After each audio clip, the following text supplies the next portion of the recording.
We're going to go ahead and get started because we have got a lot of fun things to cover today. Welcome to Uplift, Kentucky.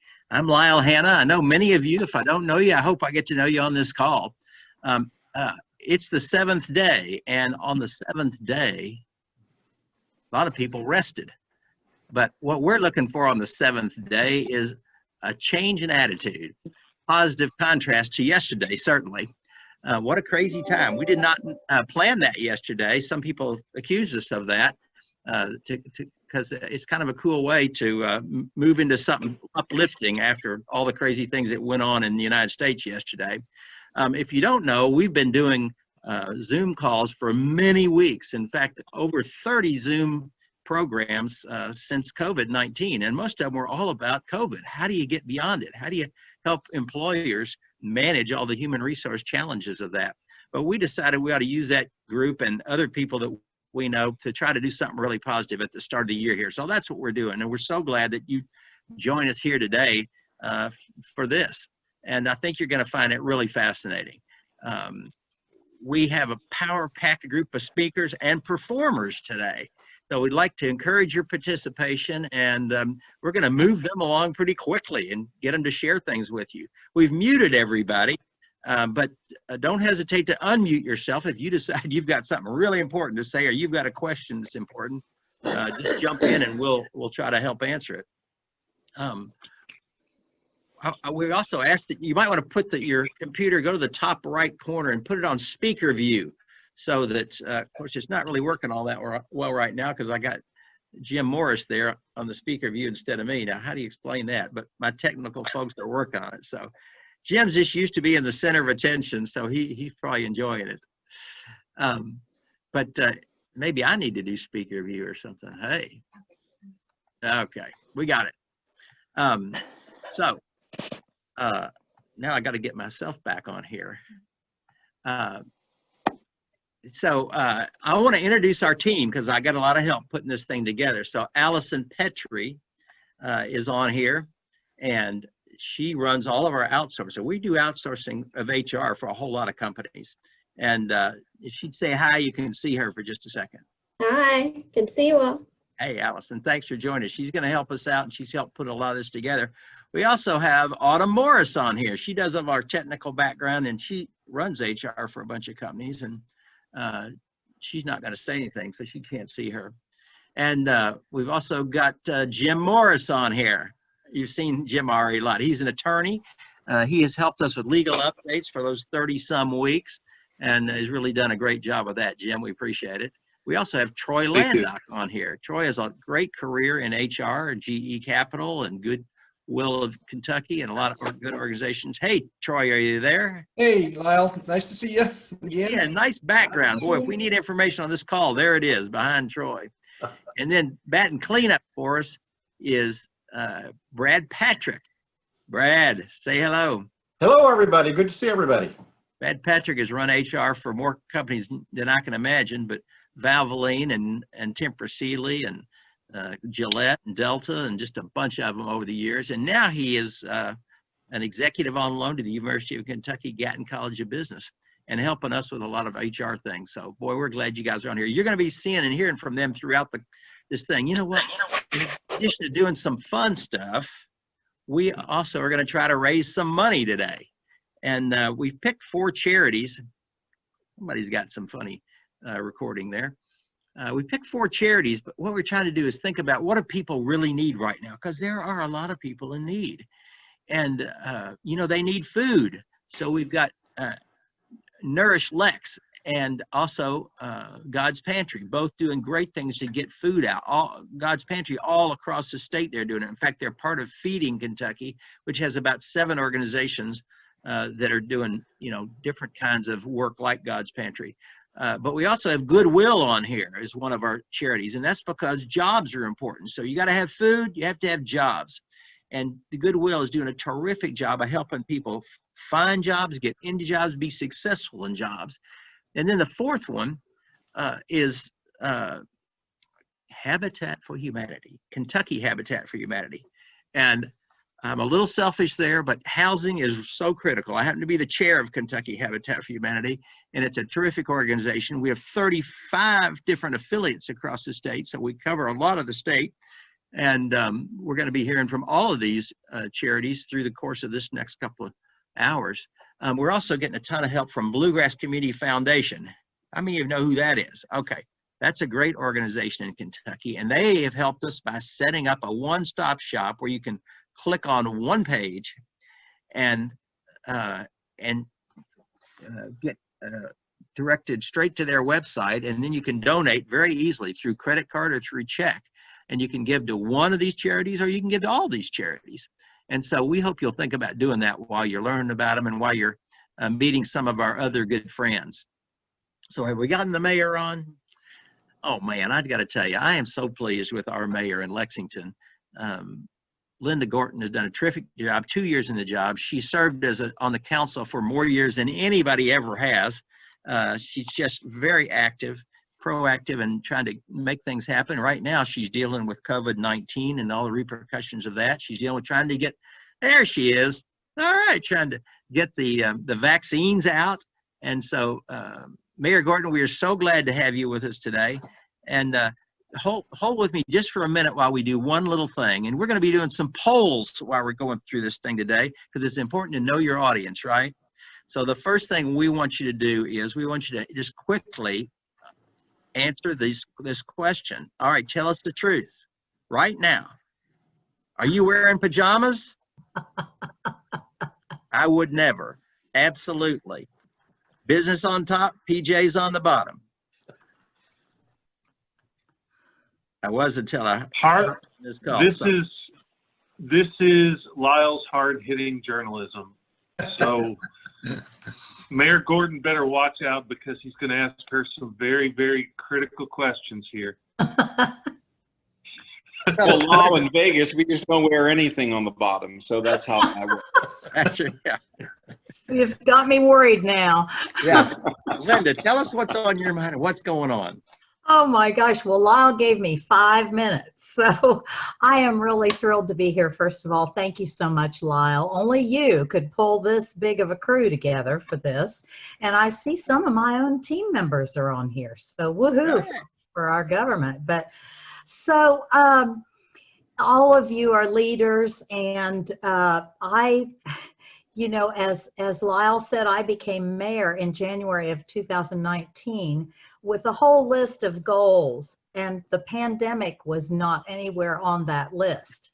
So neither were protests, neither were plummeting revenues.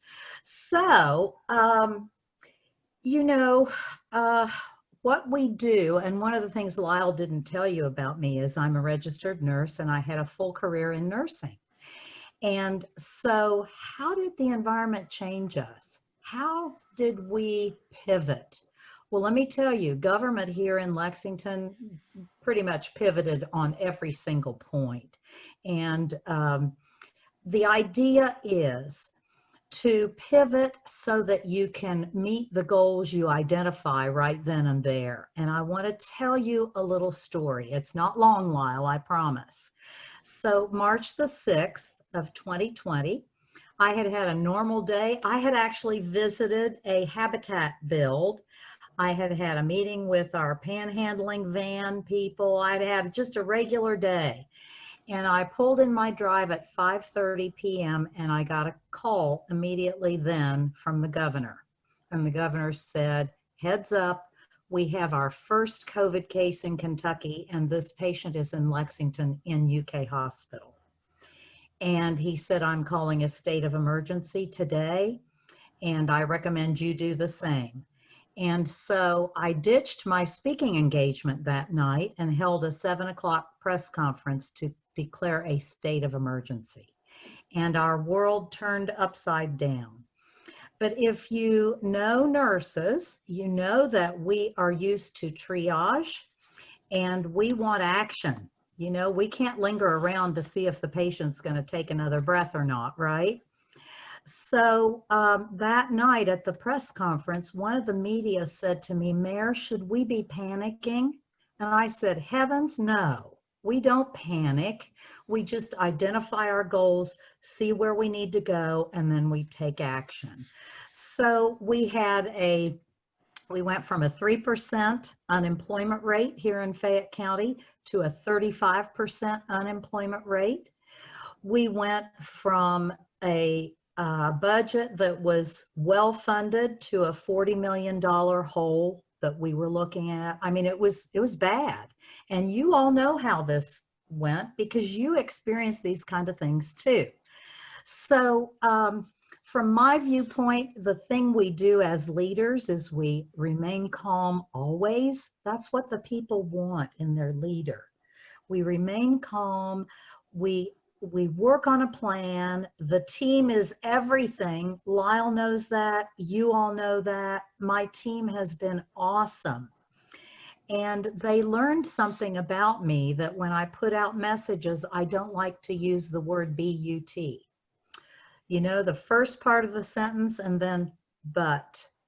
That just turns it to a negative. And so we made our budget. We're working through it right now. We had to dip into our rainy day fund for the first time ever. It's for emergencies. And we set our priorities. Number one, help the community.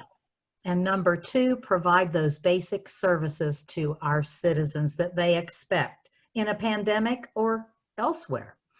So my team and I did this, and it was all about pivoting, focusing on the current issues and moving right through them. There's no time for pity, right? So we just do what we have to do. And with that, I'm going to stop because I don't want to take any more time, but I do want to thank you all, and I want to issue what could be the very first challenge to help these wonderful nonprofits. Oh, let's hear it. Okay, well, my husband and I will match the first $500 of donations from you all. So as soon as I stop talking, I've got my card right here, Lyle. I'm going to get on and make my donation. All right. All So I right. want to challenge each of you to give. These 4 charities are wonderful. They help make our community run. So thank you so much. Stay positive. Thank you for being on here with us. Boy, we really appreciate it. And you want to show them that link again? And everybody has it. If you have that registration page we sent, you've got the link there. So we're going to get updates on that just as we go along here. Mayor Gordon, you're awesome. I know you've got a lot to do today and you can't stay with us for the whole call, but thank you for joining us right now. And you know what, you might want to say hi to this next person before as she hops on here. Tracy Roberts is here. She is an HR executive with UPS. Now there's a busy place right now. How about that? She was running HR UPS's air HR group. Now she's taken on an even bigger challenge, not knowing like you that there was going to be this global pandemic. She took on the challenge for leadership of change management for HR for all of UPS globally. And Tracy's here. She's got to jump on something else really soon. So Tracy, take it away. What do you want to share with us? Hey, thanks, Lyle. And Get those it's a vaccines tough out? act. Yeah, we've been getting the vaccines out. Can you guys hear me? Yep. You know, we've had a long-standing logistical arrangement with many healthcare companies, and so when the pandemic hit, it was just kind of a natural extension of that. We've been working since around about February with Pfizer, kind of on the pre-trial issues. We worked with governments from a public affairs perspective around the world to make sure that our pilots could continue landing, kind of mitigating the testing that was going on. There was some pretty interesting tests going on in some of the parts of the world that they were requiring, but with some good long-standing relationships from a governmental and public affairs perspective, we were able to mitigate some of that. And so I guess the lesson in that is really lean into, you know, your existing networks. That's really what we were able to do. And just hats off to Laura Lane, who heads up the public affairs group, and she and her team were able to get essential worker status pretty much in every country. And at the time, you know, really was even lost on myself how how really necessary that was going to become as curfews and things kind of kicked in, you know, states of emergency, as the mayor was talking about, that happened in Lexington and around the world. And so we spent many weeks redesigning supply routes. Obviously, after 113 years, we're used to designing routes. So again, leaning into some of our strong sort of, you know, competencies. And we had to kind of figure out how to run our business, deliver PPE. We started working with FEMA pretty early on here in the United States. Getting those nurses and doctors and other healthcare providers everything that they needed to continue with their essential status. It was a little bit challenging, but you know, obviously we're not immune. We have people working for us, right? And so around the world, we had some additional measures that we had to put in just to kind of safeguard our workforce. So we were doing testing and kind of instituting, you know, work from home, just like all the other businesses in the world. But obviously, from an operational perspective, we couldn't close down everywhere, right? That's how we were delivering what you guys needed. And boy, did you guys need a lot of stuff. I mean, since about April, we've been doing peak volumes of, you know, with the e-commerce network. And so our flagship operation for the airline is here in Louisville. And as Lyle mentioned, I used to head that HR team up. What we did in terms of kind of getting our folks in, there's probably about 11,000 people that work in our Louisville airport campus, and we have shuttle arrangements. So we had to figure out how to take seats out of shuttles and still maintain the numbers of folks that we could get in to work on shifts. And so a neat partnership grew out of that, and we were I'm kind of proud of it. We had the opportunity to continue some employment for folks in the community. Obviously, schools shut down, right? If you don't have school in session, or if kids are at home learning, you don't need school buses, right? And a lot of those positions are not extremely highly compensated roles, and so that's tough if you have some of those roles. And so what we were able to do is actually, because we had less capacity in our vehicles, is hire out school bus drivers, and we were able to triple the number of physical shuttles that we have, and really 2/3 of that were from the community. And so partnering with community would be the next, I guess, thing that really helped us in terms of changing our environment. And so really proud that we were able to do that. So obviously the work with the vaccines is really underway now. We're moving and shaking in terms of Moderna and Pfizer, and we're working 24/7 command centers. We've changed sort of the operational perspective. We had to hire additional workers in our healthcare facilities. From an operational perspective, we actually made smart boxes that could tell us more information about the packages, so that the efficacy of the deliveries would be tight on the other end. And so so glad to have the opportunity to share some of what we were doing at UPS with this group. Obviously, we're all doing our part, and that gets back to the community and supporting those organizations that we're here to support today. And so, Mayor, I don't have my card right here, but I'll have to go run upstairs and get it. But I certainly encourage everyone to, you know, lean into your competencies, partner with community partners wherever you can, and donate. So Lyle, thanks for allowing us to allowing me to share a little bit on behalf of UPS today. You bet. Hey, Tracy, thank you for making time. I know it's a busy day for you, but go forth and keep doing great things. And we'd love to have your credit card later today. You can just mail the whole thing to me if you'd like. All righty. Thanks so much. I'm going to take off. You bet. Okay, and what about that pajama poll? Where are we on this?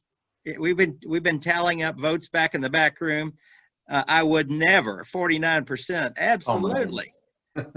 Business on the top, PJ's on the bottom. That's what I'd be doing if I wasn't at my office. And then that last one, you know, I was right before hopping on this call. Thank you very much for that input. We'll be asking you for some more input shortly.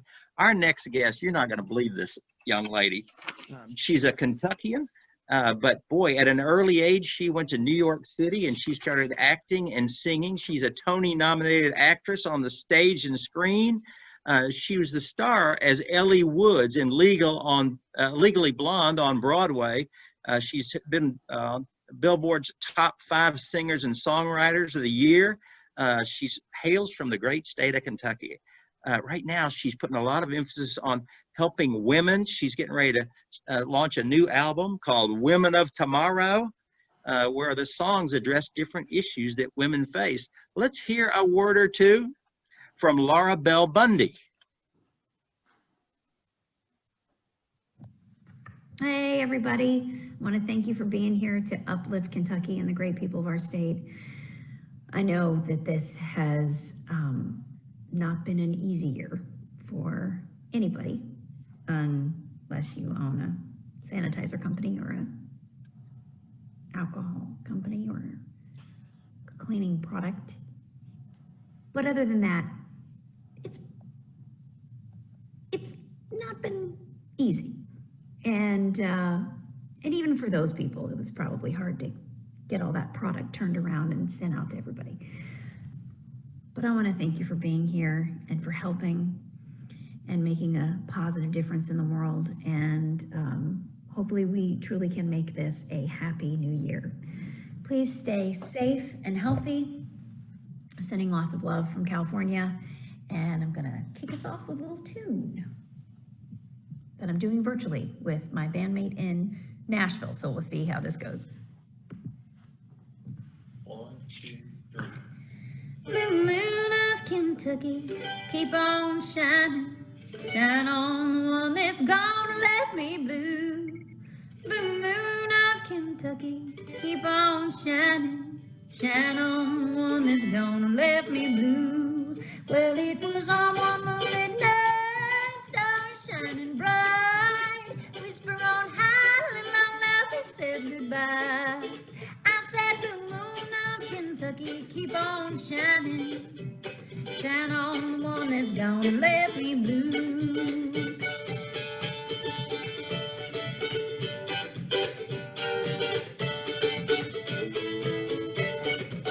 Well, it was on one moonlit night, stars shining bright. Whisper on high, the little old lover said goodbye. I said, the moon of Kentucky, keep on shining. Shine on the one that's gonna let me blue. Blue moon of Kentucky, keep on shining. Shine on the one that's gonna let me blue. Shine on the one that's gonna let me blue. You guys have a good one. God bless you.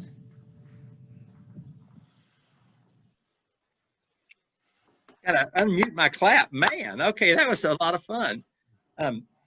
She's home with a baby and she's doing double time, putting out this album and singing. We really, really appreciate her being here. Thank you. Hey, Lyle. Yes, Troy indeed. said he wanted to. Troy wanted to follow up with his version. He's ready now. No, we've muted him permanently. Thank you, Jim. But I bet you do have another guest you would like to introduce. So how about introducing our next guest? Yeah, so I'm going to steal a second here. This is January 7th. I said the day of giving. I want you all to challenge me on this. I challenged Mayor Gordon, so I contributed some there. I'd like to see some more of this. I just want you to know, in my other facet, I actually am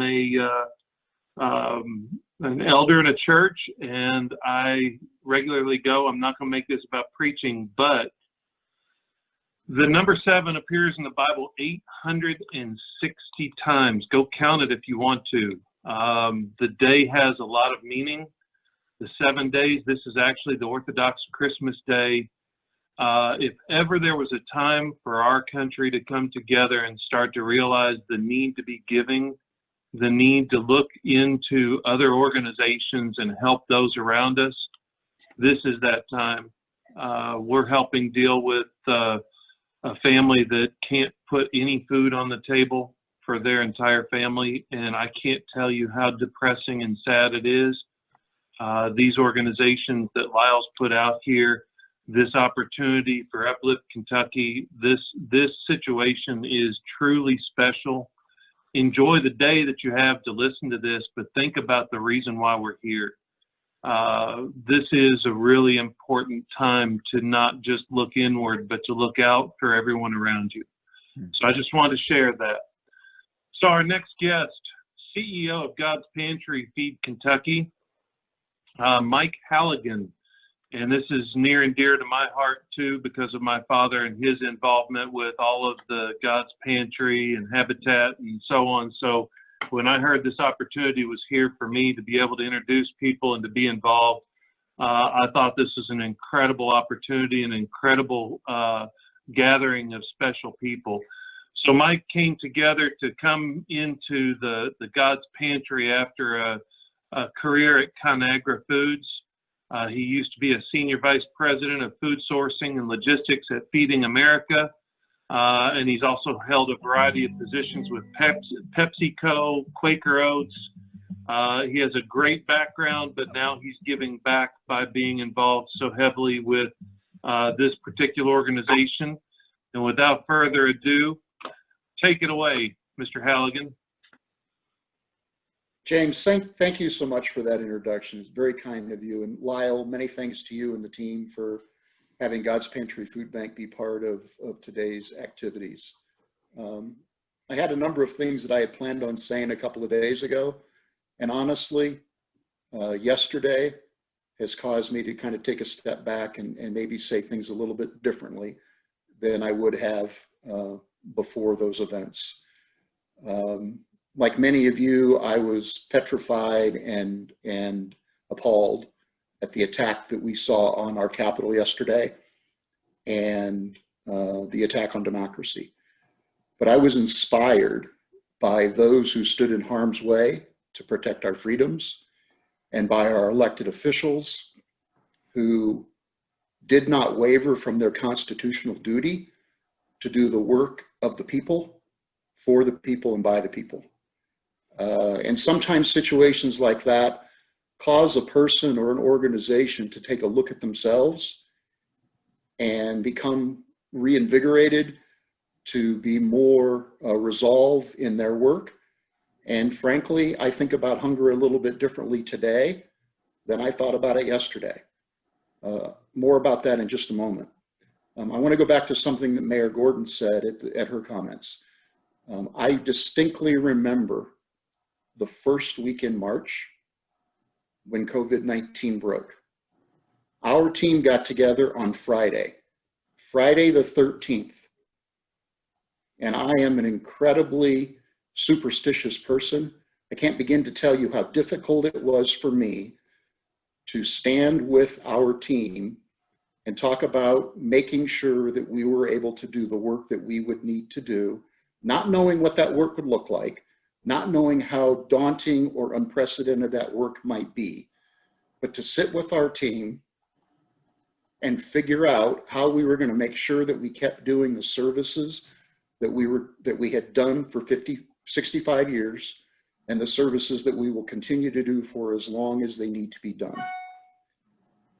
We focused on health and safety, and we made sure that we protected one another so that we could protect the 250,000 people that are food insecure across central and eastern Kentucky. And as James said, I serve on the board for Feeding Kentucky. There's over 650,000 people across the Commonwealth who are food insecure. So that unprecedented situation of the pandemic increased our resolve to do our work. Yesterday increased our resolve to do our work more. Just a couple of things on statistics. So before the pandemic, across the United States, about 11.5% of our population is food insecure. That's about 37 million people. Here in the Commonwealth, it's about 14.8%. That's 650. And here in central and eastern Kentucky, it's about 16.5%. That's 250,000 people. Feeding America, the National Hunger Relief Organization that we are a part of, estimates that food insecurity will grow, and probably already has grown because of COVID-19, by some 20 to 35%. That's over 900,000 people across the Commonwealth of Kentucky who could be experiencing hunger as we sit here today, who may not know where that next meal may come from. So the support that you all provide, the passion that you all have for people, and the gifts that you may choose to make today, whether it be to God's Pantry Food Bank or to one of the other organizations that is benefiting from today's activity, it makes a huge difference and it changes people's lives. There's something else it does that I don't know that I realized this until this morning. Our tagline is fighting hunger and delivering hope.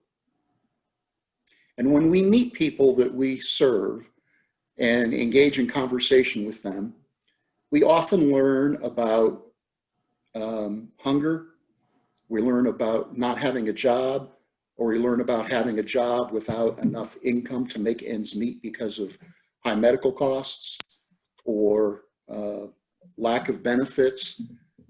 But we also hear many people who are disenfranchised with our society.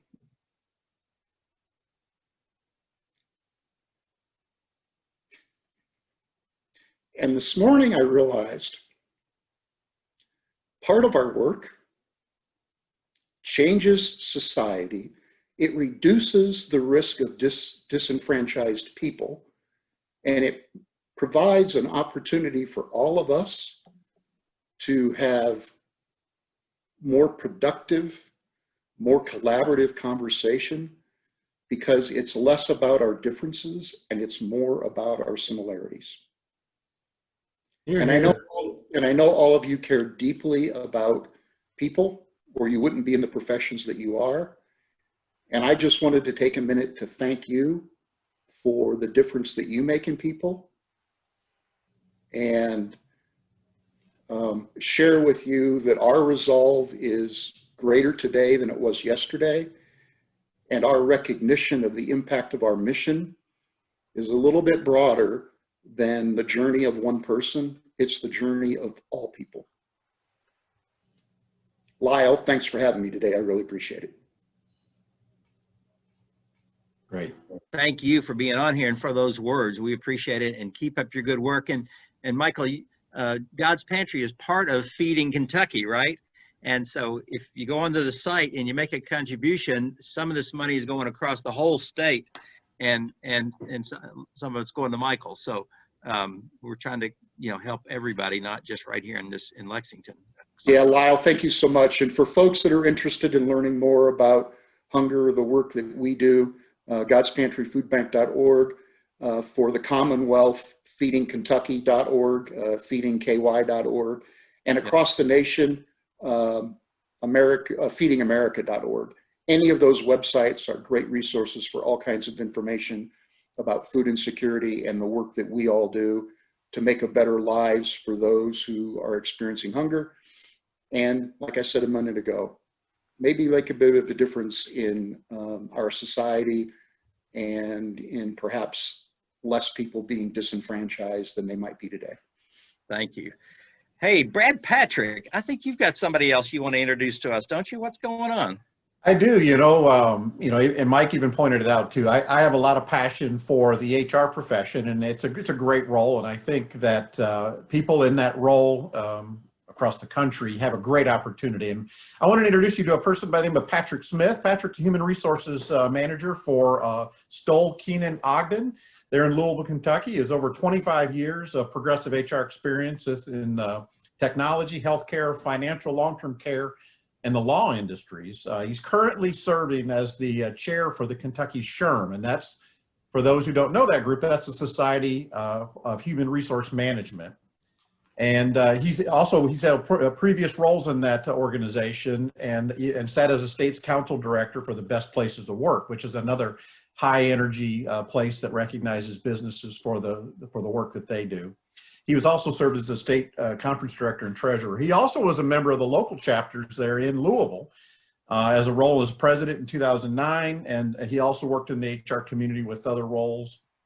And also as a legal administrator for 2 years and the chairperson for Worksite Wellness Council of Louisville. And another giving and passionate person. He's committed a lot of his time and leadership skills to the disabled community with over 15 years of leadership as a logistics chair for Harbor House in Louisville. And you should check them out as well. They have an annual Kentucky Derby, which is during the Derby time, which is a lot of fun. And he supports that organization. So welcome, Patrick. Great to see you. What do you have to share with us? Well, thank you, Patrick, Brad, and everyone at Lyle Hanna's resource team for giving me an opportunity to speak today. As you know, the KYSHRM State Council is a volunteer group of about 34 board members who serve 13 local chapters, and we have almost 3,000 plus members throughout the state of Kentucky. And like many of you, we started our initiatives in 2020 with great enthusiasm. We had an incredible leadership conference in December 2019. It was well planned and had a lot of strategic ideas in motion. We, I think I have I don't know if Allison can pop up our slide or not. I was going to sneak in a slide here, but there we go. Thank you. So what I wanted to do is just kind of highlight what our year kind of ended up looking like. And like many of you in the very beginning, the first quarter, great momentum. We had a milestone where a brand new student chapter at the University of Louisville just resurged and rechartered itself, which gave us connectivity to a lot of young, inspiring future HR professionals. We also, during that period of time, had one of our chapters in the heart of Kentucky that was really struggling and was on the verge of being closed out. And through the hard work of volunteers on our state council and the HR leaders in that community, that board was revisited and has again regained its status. And we're very excited that they're going to continue to be a full local chapter for us. And I do want to mention that we had the Platinum Award presented to us by this National SHRM in 2019 for our achieving all our goals and meeting the operational needs that we had to meet, which also, though, of course, set the bar for 2020 that we had to continue to move forward with strong operational requirements as a board. So the impact, of course, of COVID provided us a great opportunity and a call for all our HR professionals to kind of step in to navigate all the unknown environments that was beginning to unfold before us. And we were called as a council to support the HR community. And we did this through coordinating and developing through all the changing government programs and requirements. We look for directions and provide information to modifying work processes as the move to working from home became the norm. And we also wanted to continue to maintain development of our HR professionals. And I'm very pleased to say that our state council met these challenges by, first of all, we offered 4 distinct COVID-19 seminars during the periods of June and July, focusing on the individuals and their well-being to hope that they can be maintain their own wellness through and also just remaining positive and motivated in meeting the challenges of their firms and the companies that they were working through. Secondly, we offered a D&I or diversity and inclusion workshop by Dr. Eric Ellis, who is well known in the region, did a phenomenal job. We had over 85 attendees. We thought it was very, very important to bring an awareness during this time, as well as, you know, we all were going through the unrest, which just added already to the stressful situation the pandemic had provided.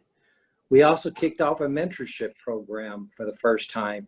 And we're very pleased to know that we had 48 participants, 24 mentors and 24 mentees that connected senior HR professionals with students throughout the state. And we're very excited to know that that program was so successful, we're going to continue it in 2021. We also wanted to influence our lawmakers, so we co-sponsored an amicus brief that highlighted HR's concerns around the recent decisions to require an attorney present at unemployment hearings, and knew that that was an added burden to many, many employers in the state of Kentucky. one of the key initiatives that the Kentucky State Council sponsors, and our 14th event is the Best Places to Work. We've always had a live event, usually in April, and of course we went viral 100%. And we're very pleased to announce, though, however, that despite that, we had over 2,000 attendees watch us be able to give awards out to over 100 companies in the small, medium, and large categories. So we're very, very excited that that event continues, and we continue to look forward to that going in the future. That was a record. That was a record for Kentucky and the nation, because they do that in a lot of other states, but nobody's ever had that kind of crowd. So right, good. And we were really kind of the initial ones to kind of get this program started nationwide. So we're very, very proud of that. The certification program was initiated the same month. It was the first time we've offered that to help our HR professionals get certified. We were very excited again. We had 18 participants, and it was so well received, and the feedback was phenomenal that we're going to offer it again in the spring and the fall of 2021. The main thing too in October was the Bus to Business, and the initial kickoff of Bus to Business is where the opportunity to connect local students with employers and let them get a first-hand look at what kind of job opportunities exist within their own communities. Well, in 2019, the initial kickoff, there were roughly 30 schools, 32 businesses, and around 24 counties that participated, and it impacted around 1,200 students. Well, we felt as a state council and committed to this program for 2020 and actually for the next 3 years to really help expand and grow this program. And in early April, because of the COVID, we did decide to switch it to a virtual program. And I'm very, very happy to report at this time that there has been over 50 plus businesses participated, 130 schools, and over 14,000 students have been impacted by this program. So couldn't be more proud of the effort and the work that our HR communities have done to help promote this and expand it out. And our partnership with the Kentucky Chamber Workforce Development Center has been phenomenal in making that a huge, better success than ever. We also had our 36th annual state conference, which was phenomenal because we literally switched it to virtual only 3 weeks before the day it was beginning. And that, again, was a compliment to the Kentucky Chamber and the staff there in helping us put off this conference. It had over close to 400 attendees, 100 speakers, and around 38 exhibitors and sponsors. So we felt, despite COVID and the challenges, we wanted to make sure we gave information and help our professional in HR continue to grow professionally in their education and also to continue the momentum of that annual conference. Because again, we have one of the best, if not the best, HR conference in the United States, and very proud of that. And again, as I mentioned, the one thing in red there, which I'm probably the most excited about, was in November, they announced and awarded us for our Bus to Business initiative, the Pinnacle Award from the National SHRM organization. It's the highest honor that can be given to the SHRM membership throughout the United States. And what's really significant of this is there's only 12 awarded nationwide, and Kentucky this year got 2 of the 12. Because I'm very proud also to say that our local chapter in Louisville, the LG&E group, for their initiative called Better Workplaces, Better World, also won the Pinnacle Award. So what a tremendous compliment to the HR profession and all the folks in this wonderful state of Kentucky to win 2 out of 12 awards. So I am just elated to know that that was probably one of the most exciting moments of my day, to get that letter to say that this had happened on behalf of Kentucky. Yeah, Patrick, it's exciting news, and we're definitely, the HR folks have the role in the businesses many times to, begin to explore that unexplored territory about working from home and all the areas about it too. So it's been a great to partner with you in that, and looking forward to more work as we go ahead. Absolutely.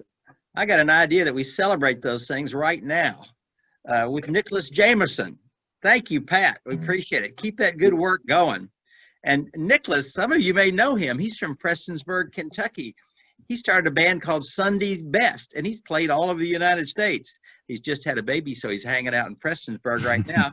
But he's going to join us. He writes, he sings, he performs.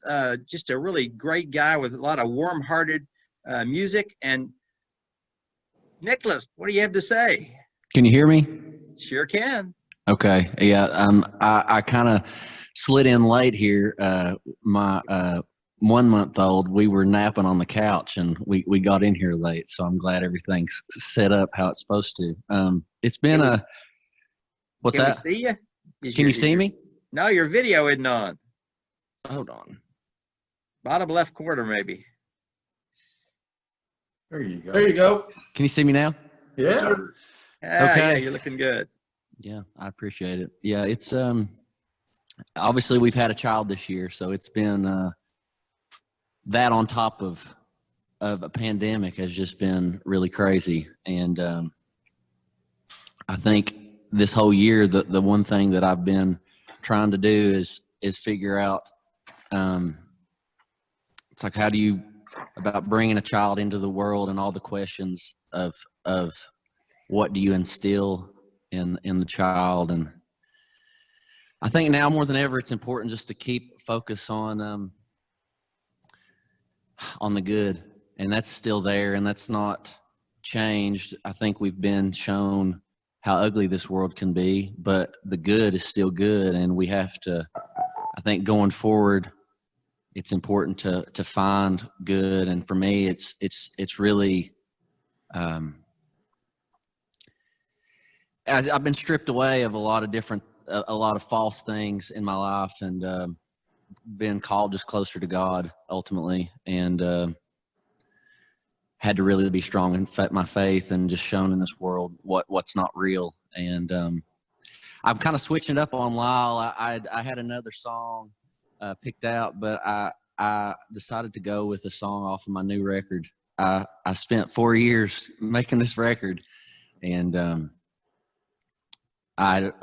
April release, and obviously the pandemic hit in March, and I really didn't know what to do with myself because I'd put so much time and energy into this project, and it really just I had to surrender that I'm not in control. And I think that's been another lesson that I've learned, is that I don't have control. I thought that I was going to make this record and I was going to put it out, and there was going to be we do things and there's a reward for it. And it's just not always the case. So I had to surrender to a greater plan, and it's been good to be home and to recenter and reset. And as a musician that's been touring for 10 years, I rely on the road, and the only thing that's kept me up is people, and my faith in people is as strong as it's ever been. And especially after being a part of an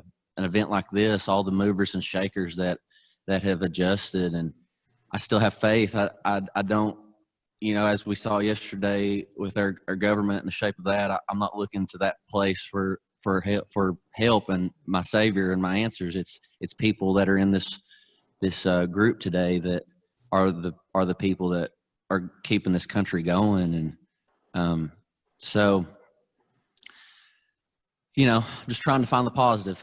So this song is off of my record that I put out. It's called Linda James, and it's basically about finding love and light and Jesus, God, whatever you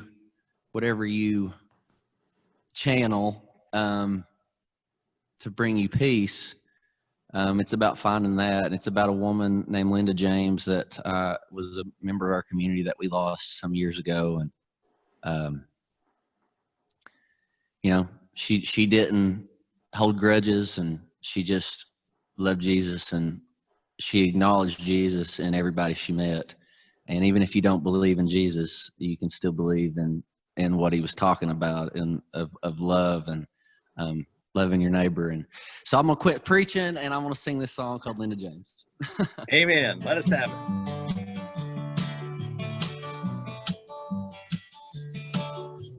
Linda James was a good damn woman. She gave everyone her light. She had a taste for the simple, things, what it took to make a good life. She said, love as much as you can, give you gratitude at night, and be thankful for each and every day that you get to see the sunrise. Don't take your time for granted. Don't you do nothing in spite. Take care of the people and you won't need a steeple to give the world your life.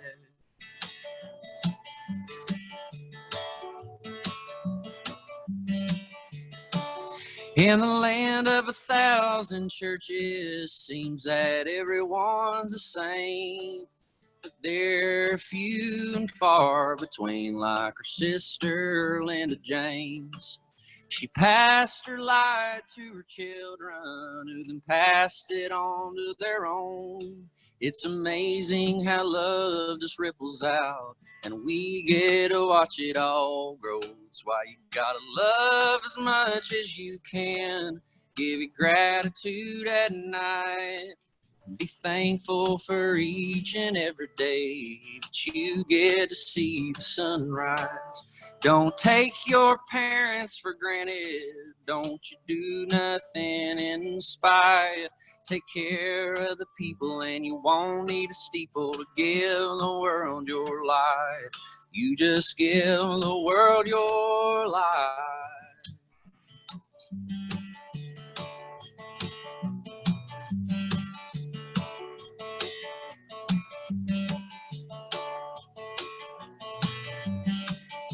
Cause love will teach the fish how to swim. It teaches the birds how to fly.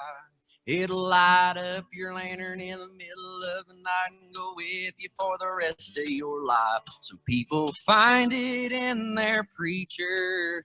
Others find it in their friends. Some find it in a long lost woman, and others find it in the wind. That's why you gotta love as much as you can. Give you gratitude at night. Be thankful for each and every day that you get to see the sunrise. Don't take that love for granted. Don't you do nothing in spite.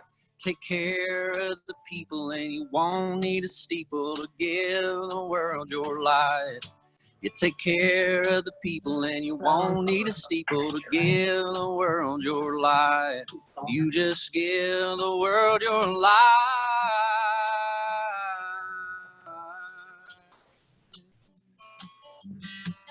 That's why you gotta love as much as you can. Give you gratitude at night and be thankful for each and every day that you get to see the sunrise. Don't take that love for granted. Don't you do nothing in spite. Take care of the people and you won't need a steeple to give the world your light. You take care of the people and you won't need a steeple to give the world your light. You just give the world your light. Your light, your light, your light. Whoa, thank Thank you. you. Nick. Thank you. Thanks for Thank signing you. on. Give your Yeah. family our love. We'll I be will. thinking about you. Keep up your good work. That April production is going to come around. Thank you. And talking about good light, I got some great light here right beside me. I want to introduce Allison Petrie again, and she's going to introduce our next guest, who's the maker of light in Lexington. How about, tell us about it, Allison. Yeah, so we're really excited to have Mary Quinn Raymer join us next. Mary Quinn, let me get a little bit more in the shot. Mary Quinn's the president of Visit Lex, and she's active with so many tourism and community organizations that I can't name them all, but I'll do a couple. Kentucky Horse Park Commission, Lex Art, Sister Cities, the McDowell House Museum, the list could go on. But at the start of COVID, Mary Quinn and Visit Lex helped found Nourish Lexington, which is a call to action collaboration between Food Chain, Keeneland, Visit Lex, and the Murray Family Foundation. And the goal is to prepare and distribute fresh and fresh and nutritious meals to anyone in need. So since the start of COVID, they've served over 150,000 meals. I'm sure that number has increased since I first got the statistic, but they're really on track to serve a lot more in 2021, and we're really excited to have you. So welcome. Thank you so much. And Lyle, thank you. A huge shout out to you and your entire team for helping us navigate these last 10 months together. We would not have been able to do it without you all. And thank you so much for putting together such an inspiring day. The timing could not be more perfect, given the fact that we could all use a little added light into our midst, especially after yesterday. And before I talk about Nourish, I just want to share one Mark Twain quote with you all that has stood the test of time for more than 100 years. And I think it is particularly relevant since I'm here on behalf of the hospitality industry, and we're eagerly awaiting the day that we can get back out on the open road and travel again. But Mark Twain said, "Travel is fatal to prejudice, bigotry, and narrow-mindedness, and many people need it sorely on all these accounts." And so I think one of the things that has made me so passionate about the hospitality industry is the opportunity to meet people from all over the world and just be able to experience these fantastic cultures and cuisines and all the things that make our little neck of the woods special. And of course, we love inviting folks to Lexington to see what we have here, which is truly a special community. And Nick, I have to tell you, it's a great honor to follow you. I've been a huge fan for a long time. So I'm so thankful you did the singing and I don't have to. But it was great to hear from you. And I appreciate you getting on, especially while you're navigating a brand new baby. So as Allison mentioned, I am delighted to be talking about Nourish Lexington. For those of you who are familiar with Food Chain, we are an organization that is powered through Food Chain. If you're not familiar with Food Chain, I would absolutely tell you to check them out. foodchainlex.org is that website. And Becca Self and her team do a tremendous job in that kitchen of putting nourishing meals out every single day. So one of the things we realized very quickly is that the hospitality industry was going to be tremendously impacted by this pandemic. And we wanted to make sure that whatever we were doing to help was going to actually reach hospitality workers. So some pretty depressing statistics, to be honest. Nearly 3/4 of the hospitality industry in the state of Kentucky was furloughed or unemployed in the weeks during the initial weeks of the pandemic. Thankfully, we've been able to get some of those people back to work, but of course not all of them. And when you are out of work, it is really hard sometimes to make ends meet. However, we have a deep conviction that everyone deserves a nourishing meal. And so with great partners like the Murray Family Foundation, Keeneland, the Matthew and Jenna Mitchell Foundation, Visit Lex, and of course Food Chain, we were able to put together a program that really accomplishes three things. And that's what I wanted to just highlight for you all today. First of all, we make delicious meals. And not only are these meals fabulous to eat, but they're also really thoughtfully put together so they're healthy and they do good things like give your body energy. And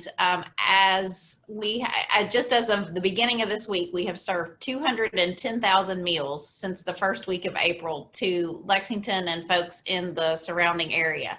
We know that at least 75,000 of those meals have gone directly to kids. And also through the funds that we've been able to raise with Nourish, we've acquired a van. So not only do we have meals that you can pick up at Food Chain's location, but we also have a distribution system where we can get meals out to folks if it's hard for you to get down to West 6th Street, which is where their headquarters are.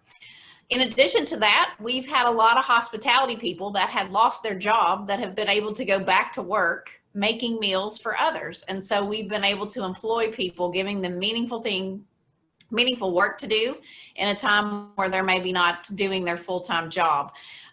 We've also been able to support our local farmers. And so that's been tremendous to be able to put this fresh produce onto the plates of those who need it. And one of the key aspects, I think, of all this is that we've been able to keep many restaurants afloat. So obviously Food Chain's Kitchen can't make all these meals. And so we've contracted out with restaurants around town to help us make meals. And that has been the make or break moment for several of our small mom and pop owned restaurants. They've been able to keep the lights on and keep people employed because they're making meals for Nourish. So just because it's a new year does not mean that our work is done. We know that we still have need. I think that God's Pantry and Food Chain have been fantastic partners in this quest to make sure that we don't have food insecure people in this community. And we would be ever so grateful for funds that could go to help continue fulfilling this mission. So thank you so much for having us on today. It's awesome. Mary Quinn, thank you, and just great work. Hey, I need to give an update. I've been forgetting about this. We're bringing in money and we're tracking it as we go. And how are we doing, Sharon, right now? Where are we? $3,900. Okay, we're at $3,900. We got a ways to go, but that's a great start. Let's keep it rolling. Was that Troy I heard in there? Troy, I know you've got one of your close buddies here. Tell us about Bill Mudd and how you guys doing? Yeah, my good buddy Bill Mudd, he's the president and COO of Churchill Downs. Bill, I don't know if I don't see you on. I think you got to make some noise. There he is. There you go. Bud? You're on mute. You're on mute. You're muted. Can't hear you. You got on mute. Bottom left. Yeah. Here. Yeah. Hey. Can you hear me now? He's back. Yeah. Awesome. Way to go. Well, I'm on the. I dialed in. I should be able to do it on my speakerphone. It's better than my audio on my computer. What, you've been at Churchill Downs for what, 10 years now, Bill? Oh, 13. A little over 13 years. And Bill and I met. We were kids at GE Appliances a long time ago.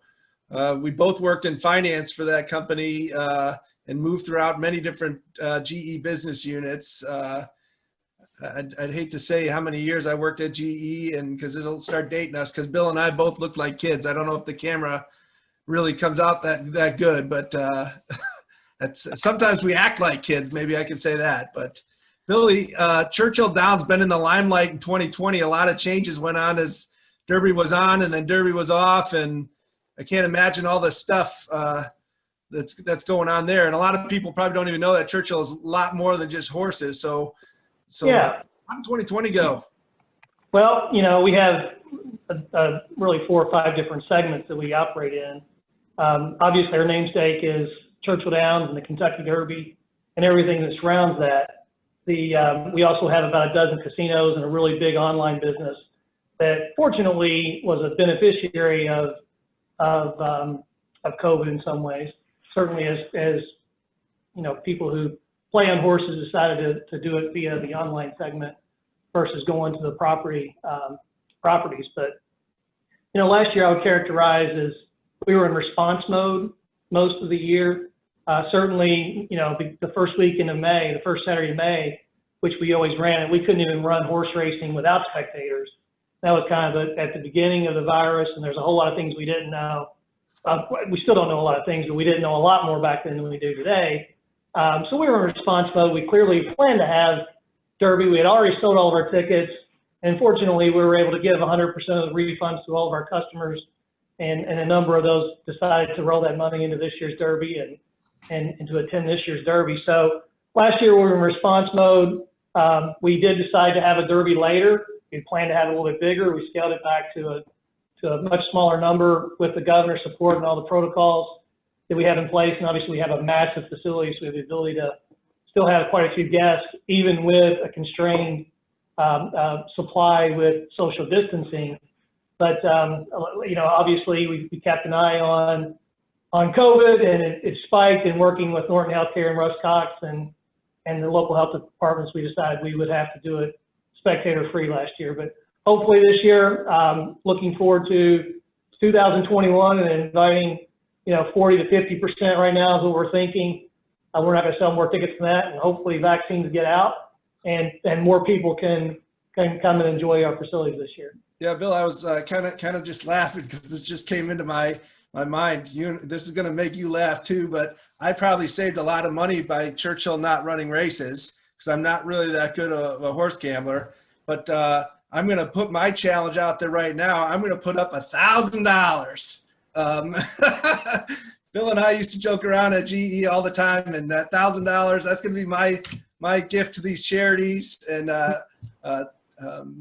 I hope that's beneficial for that. Bill, I know there's a lot more going on in 2021.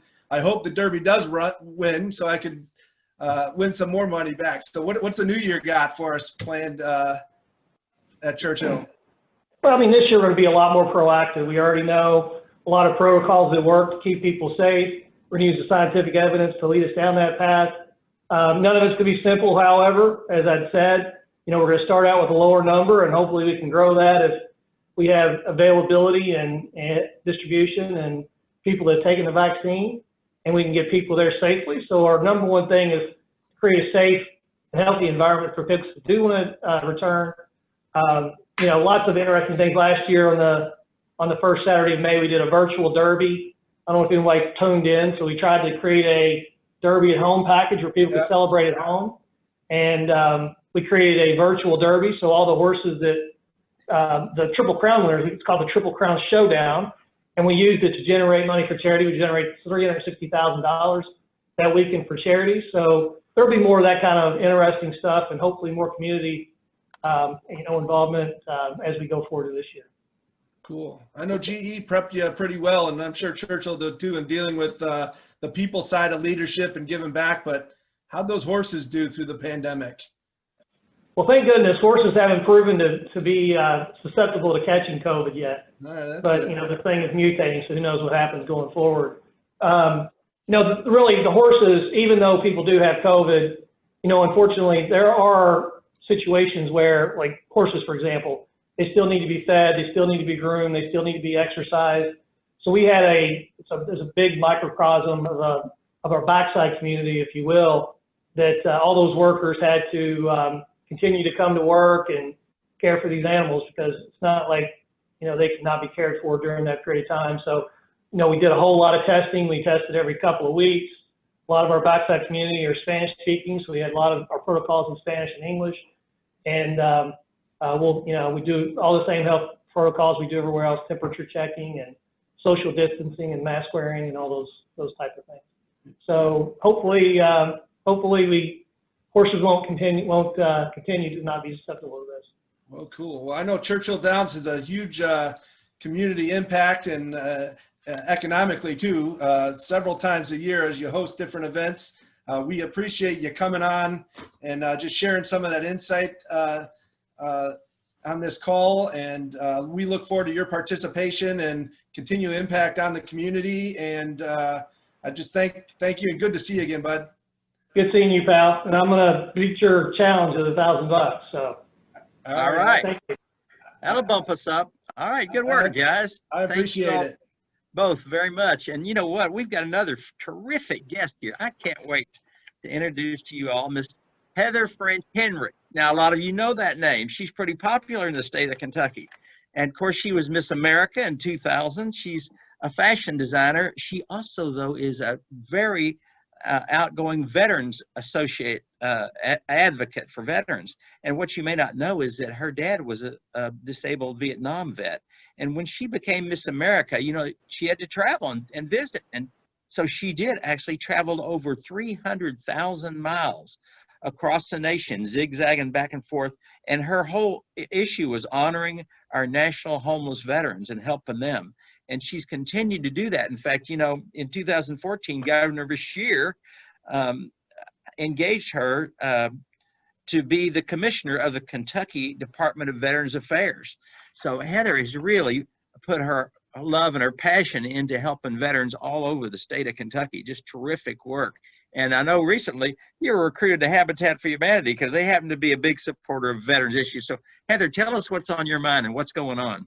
Well, it certainly is great to see everyone and to hear everyone. Can you hear me okay? Loud and clear, yeah. Wonderful. Well, it's great to partner with Habitat for Humanity. In fact, I have a long history with Habitat, even from volunteering during my college days to, of course, during my Miss America year of service and beyond. One of the things that I love about Habitat is the continued the continued look and focus to move forward and to see the need and to meet the need where people are. And when I was commissioner of the Kentucky Department of Veterans Affairs, I had the great privilege to actually be the chair of the Kentucky Veterans Program Trust Fund, which allots money every year to veteran-specific projects around the state of Kentucky.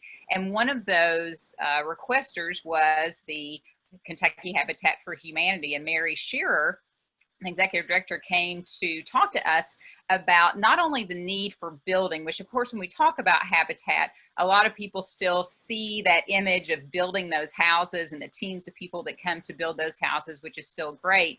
But what we started seeing was a real need for affordable and free upgrades on current and existing structures. And Mary started focusing a lot on the ability to help veterans and their families to fix up their current existing structures in a freer and affordable way, and partner with other organizations to be able to offer newer and upgrades on amenities or appliances within those structures. And so to me, that partnership of being able to bring in the network and the expertise of working in the veterans community, then with Habitat for Humanity and our history, it really went hand in hand. So I'm grateful to be a board member with some awesome people. There's no doubt about it.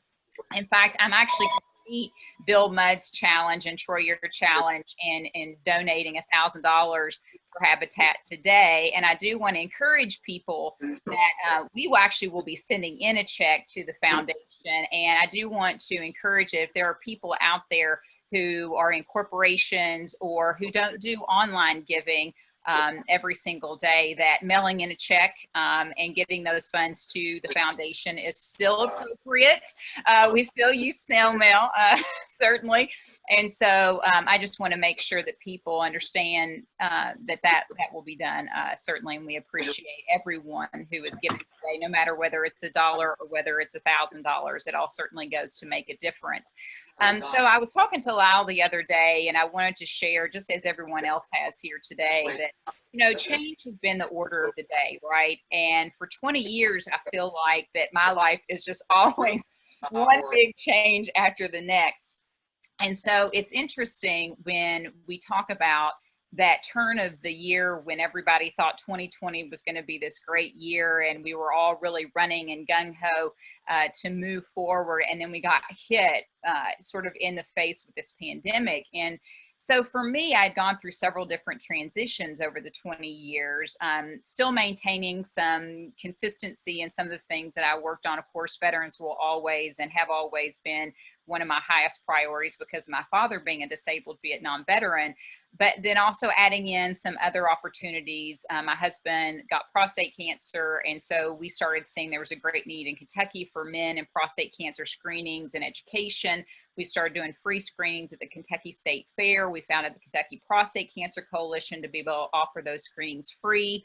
And so we continued on with that. We also founded the Rosemary Clooney Museum in Augusta, Kentucky, in my hometown, because Rosemary Clooney, George Clooney, and I are all from the same area. We say it's the limestone in the water over in Maysville and Augusta, certainly. And so we actually house the world's sort of most famous movie collection. That's the White Christmas movie collection. And it currently is traveling right now during the season to the Upcountry Museum in Greenville, South Carolina.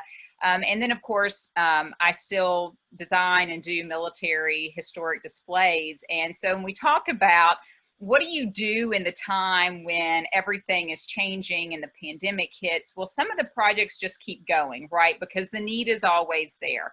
The need to continue to educate men about prostate cancer and to educate families and spouses within those families, to have access, greater access to medical care. For our museum, it was a big tourism draw to Augusta. And so we tried to maintain being open for a while, and then the pandemic hit even worse in our area. So we had to close things down. So we rented out and loaned out our White Christmas display to another area that was able to reimagine it in a larger facility in a safer way. And so we've helped out that museum in Greenville, South Carolina, and they actually have tripled their attendance, even though it's a pandemic year. And also they're able to do it in safe measures where we weren't really able to do that at the Rosemary Clooney Museum. So again, still carrying forward that mission and meeting our objective. And then on the veteran standpoint, you know, being able to carry on the mission even through habitat, whereas I wasn't able to do a military historic display like I do every year at the Kentucky State Fair. We do a 10,000 square foot military educational display, and that got put on hold. We were still designing it in hopes that that was going to go forward, and about every month I'd get an update from the Kentucky State Fair Board, and they'd say, oh, we're going to have the exhibits, now it's going to be outside, and then all of a sudden it was like, oh, we're not going to have anything except for 4-H. And Future Farmers of America and their participation. And so then that put things on hold. But the one thing that I think this pandemic has made all of us realize about ourselves is what are our true talents in a time of crisis. And I was so glad to hear what the mayor had to say, of course, being a nurse, when you talk about triage, and my husband's a retired trauma orthopedic surgeon. And I think that's a very good way to describe what we're going through. And so you start to realize that you've got to learn how to meet your objective no matter what the environment. And so I've had to do that so many times in my life that I've really learned that that is a great skill of mine, to be able to jump through the hoops and to be creative. And I'm also a trained designer by education and training. So problem solving is really a part of one of my talents, and being able to look at even the limitations that we're given and see how can we still move forward given the limited parameters that we have. And so even when I was the commissioner of the Kentucky Department of Veterans Affairs, and you're always having to deal with unrestricted and restricted funds, and how do you employ 910 employees across the state, take care of 4 state veterans nursing homes, 5 state veterans cemeteries, make sure we're taking care of our entire Commonwealth's worth of these heroes, you manage to be able to do it through creative measures. And so after I finished in Frankfurt and I finished an unsuccessful campaign, which don't feel sorry for me, I'm okay, certainly, we entered into 2020, and I was really hopeful for moving some things forward. And I had actually, I have a small company that designed evening wear, and I was in 150 retailers all across the country, and my manufacturing was actually overseas. And so for many years, I did and traveled overseas tending to that business. And so the pandemic shut everything down for us. And so as a very small business, again, I had to go back to that moment of how do you meet your objective in a changing environment? So we did an entire, I don't even say 360, because that means you go back to where you were. We did an entire 180 and looked at a totally different direction, moving. I wanted to design a product that, one, was beneficial for organizations that I work with, but that also we could manufacture here at home.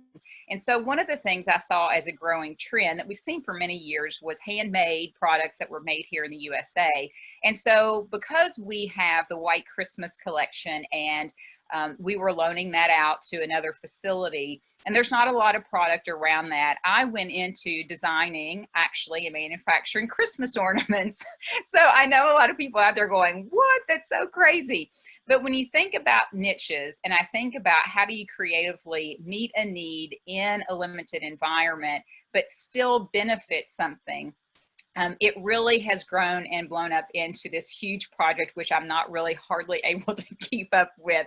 So the pandemic has brought out some of the best things about my skills and talents. It's provided some challenges on the home front. I know many of you out there have children at home. We still have 2 teenagers. I mean, how do you in this crazy world navigate really what they're going through? My youngest daughter is going to be graduating high school, probably virtually. We have our fingers crossed that they'll go back to school, but she ended her junior year virtually and now has done her entire senior year from our kitchen table. My eldest daughter, who is at school at U of L in pre-med, is now home, you know, finishing out her sophomore year virtually. And so with all of life's changes, it really did provide me a moment to stay home, to work from home, and to actually be here, not only to help them navigate their education, but we're all adults here.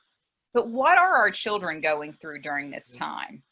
You know, I listened to a very interesting call that brought me to tears actually earlier today before this call, and it was about yesterday's events. And it was my youngest daughter on her online class for psychology with her other students talking about, from their perspective, what yesterday meant to them. And so it has caused me really to take a step back and to look at my family even in a different perspective and what it means to be truly for them here at home. And I think that that's very important. So I just want to encourage all of us, also while we are focused on making a greater change and the greater good in our communities, that during these tumultuous times and these times of change, you know, throw your arms around, if you can, the people who are around you at home and let them know that it's going to be okay. And I think that that's a great lesson for us as we move into 2021, even though it's not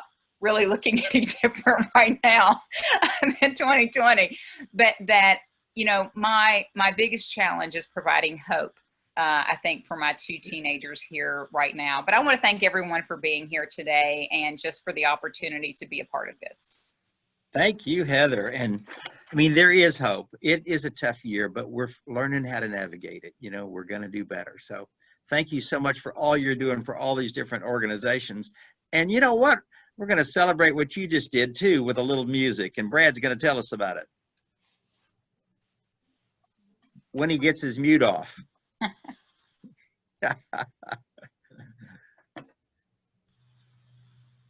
Yeah. I was doing so well too, but I had a chance to meet this person. She was introduced to me using these words: smart, kind, enchanting, vivacious, and a super talented person. And actually in my short meeting with her, I found that all those were true. Marquita Richardson is a full lyric soprano and a voiceover artist based here in Lexington, Kentucky. She's a natural, passionate, and broad vocal range has afforded her an array of opportunities, including performances, leading performances at University of Kentucky's Opera Theater. She was Angelica in the Sewer Angelica in 2019 and Abigail in The Crucible in 2020. And she also, as I mentioned, does voiceover commercials and audiobooks for Amazon Alexa platform. And by the way, the name of her company, if you need someone to do that, is Kita Rich Voice. She began her first professional career equipped with a biology degree, and she was a teacher and she served special education. But the talent and passion that she has led her to the University of Kentucky with the support of an all-tech scholarship. We're very happy that she's in the bluegrass. Marquita believes in creating a more empathetic world through art and great storytelling. Please enjoy our next guest. Great to see you, Marquita. Great to see you too, Brad. Thank you so much for that introduction. And thank you, Lyle, for inviting me here. Thank you to everyone who's a part of this group. The work that you are doing, I know as much as anyone how much putting a little goodness and love out into the world can really impact others for the best. And so I am imploring you today to just make someone happy, make just one someone happy, make just one heart the heart you sing to, one smile that cheers you, one face that lights when it nears you, someone you're everything to. Fame, if you win it, comes and goes in a minute. Where's the real stuff in life to cling to? Love is the answer. Someone to love is the answer. Once you've found them, build your world around them. Make someone happy. Make just one someone just one heart, the heart you sing to. One smile that cheers you, one face that lights when it nears you, someone you're everything to. Fame, if you win it, comes and goes in a minute. Where's the real stuff in life to cling to? Love is the answer. Someone to love is the answer. Once you found them, build your world around them. Make someone happy. Make just one someone happy, and you will be happy too.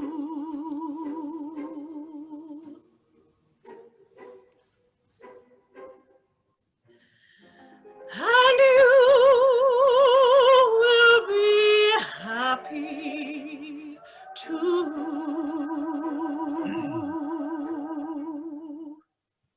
Oh man, I'm gonna take that home. Can we package that up? Goosebumps. That was She terrific. just delivered goosebumps to a lot of people. We I appreciate teared up. Oh my gosh.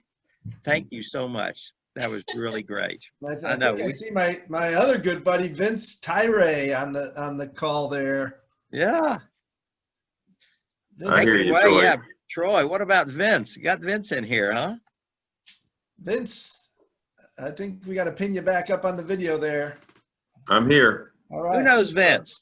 I can see. Who knows you. about Vince? What do you know about Vince? I hear Well, he's a pretty popular guy, particularly I'm over in sure it's- Louisville. I'm sure it's all U of L fans on here, Lyle. For the few of you that don't watch sports in Kentucky, Vince is the athletic director that U of L's up, right? That's right, Wade. But Fair enough. But before all of you Wildcat fans get mad, Vince actually played. He was a 4-year athlete at the University of Kentucky back. I'm not going to give your age away, but it was last century. I do believe it was last century. It was. Yeah. So anyway, Vince not only Vince and I met when he was the CEO of ISCO Industries in Louisville, Kentucky. I was his CHRO, and we're still friends, believe it or not.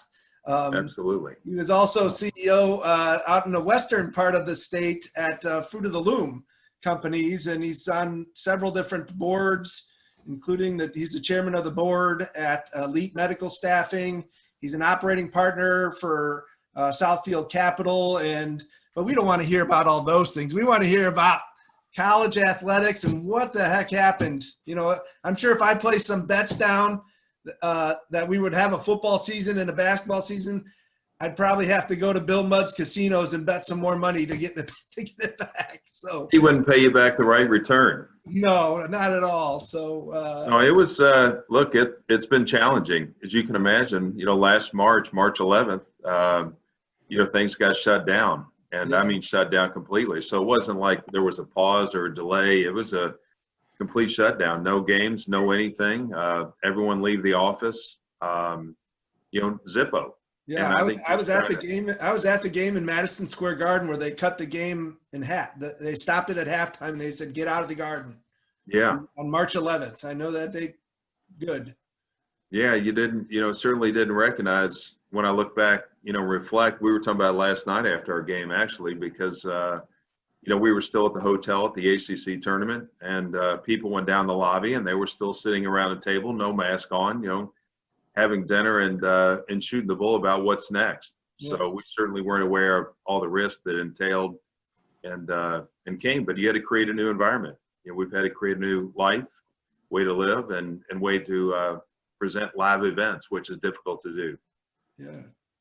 Super. And it's not only just the big sports too. I mean, we see all the publicity on football and basketball all the time in this state, but you know, the first time I met you in your new role as an athletic director, you were sitting there watching a field hockey tournament between the girls field hockey team and Ohio University. And I'm like, oh my God, your world is much beyond just the things we see on TV for. So how are all the smaller revenue sports getting through all this pandemic?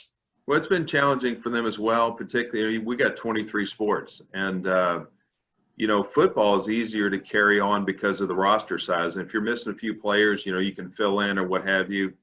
You know, we played where we're missing 15, 20 players at a time. But when you get into the smaller roster sports, golf and tennis and things like that, that's much more difficult, because if someone has it and there's contact tracing, there's a good chance. You're seeing it with basketball right now. You know, there's a lot of you're seeing more pause in it. I know it freaks people out, but they have to keep in mind that you've got 3 times, you know, more teams and another 3 times more games going on. Just the overall volume in general is you're going to have more pauses, more cancellations than you saw in football. Yeah. There's I mean, March is right around the corner, and March Madness is approaching quick, but the latest uptick in COVID kind of scares me a little bit. What do we have to look forward to in 2021 beyond this latest tick? What is the I think prepared for? You know, I think these next few weeks are going to be difficult. You know, certainly coming out of Thanksgiving and then again with Christmas. I mean, every time there's been a holiday, there's been a blip. And, you know, these next few weeks are going to be challenging for sure. But, you know, it's going to be met with a vaccine that's now starting to take hold. It'll take a while for sure. But, you know, we're optimistic, and we'll see that hit K through 12 and then eventually to get to higher ed, where it'll hit our campus. And, you know, we'll see our trainers will be you know, they're considered like healthcare workers. So those that are dealing with the athletes and their care when they do have a case of COVID will be the first to be vaccine, you know, get the vaccine inside the athletic department, and eventually they'll get the old farts like me, and I'll have one as well. But we all will, hopefully, if we intend to take it. But, you know, with that being said, Troy, there's much like everything, everybody's adjusting on the fly. We still look forward to March Madness. We think it's, you know, we've got high expectations for it. It's changed. It's not going to be all over the country. There won't be regional tournaments. It'll just be one big March Madness in the city of Indianapolis, and that'll be unique in itself. So we'll have effectively a bubble, if you will, for March Madness. It gives we got 2 great chances with our men's and women's, particular women's teams number 2. So, you know, it sounds funny, but your state of mind has to be positive. No matter all the challenges we're dealing with, whether it's in life or whether it's in the sports we're dealing with and all these events. It's easy to get down with all that's happening and what happened in Washington yesterday. But your state of mind's got to stay healthy. You got to be positive. And, you know, I think we've done that. It's my role to provide leadership here on campus, not just in athletics, but in academics as well. And, you know, we got to use that leadership to not control people, but to influence them. And I think you can influence them with, you know, the positive side of things. And I think that's why we've been successful in being able to have events and be able to provide our student athletes an opportunity to compete, which I don't think many of them thought we were going to be able to if you went back to last summer. Yeah, I know you and your leadership made a lot of great impact so far at U of L. I know bringing back sports into Kentucky creates a lot of community impact, whether it's through jobs, through stuff. When can we expect a March Madness, you know, dome in Kentucky, so that we could get all that benefit here and start providing back to these charities and so forth? Can you give me any insight on that?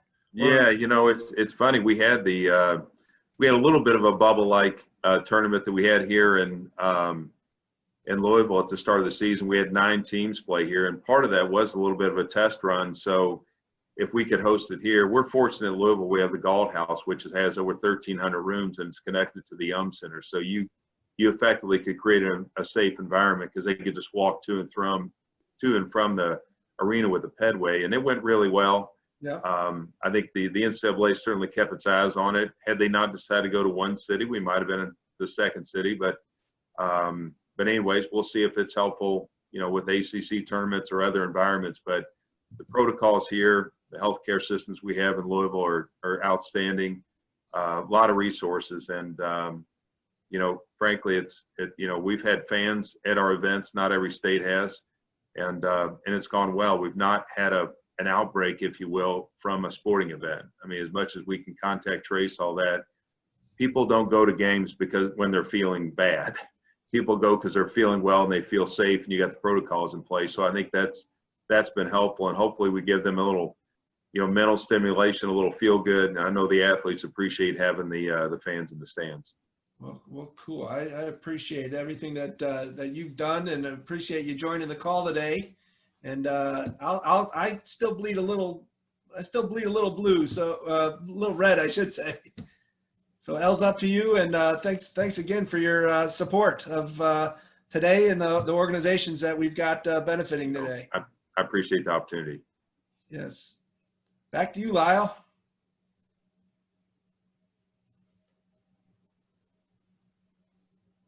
Talking away, and I'm totally muted.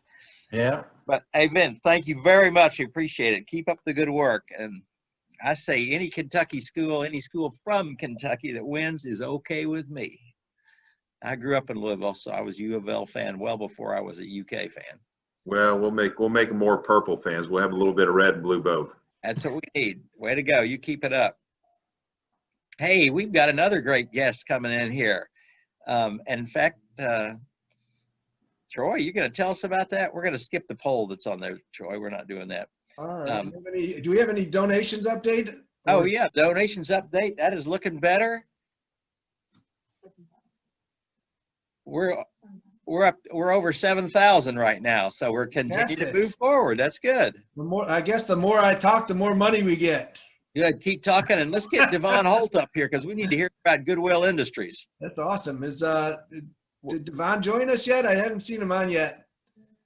I know we were falling a little bit behind, and I'm here. Can you guys hear me okay? Hey, Devon. Hey, yes. Hello, Lyle, Troy. How you guys doing? Devon, good to see you again.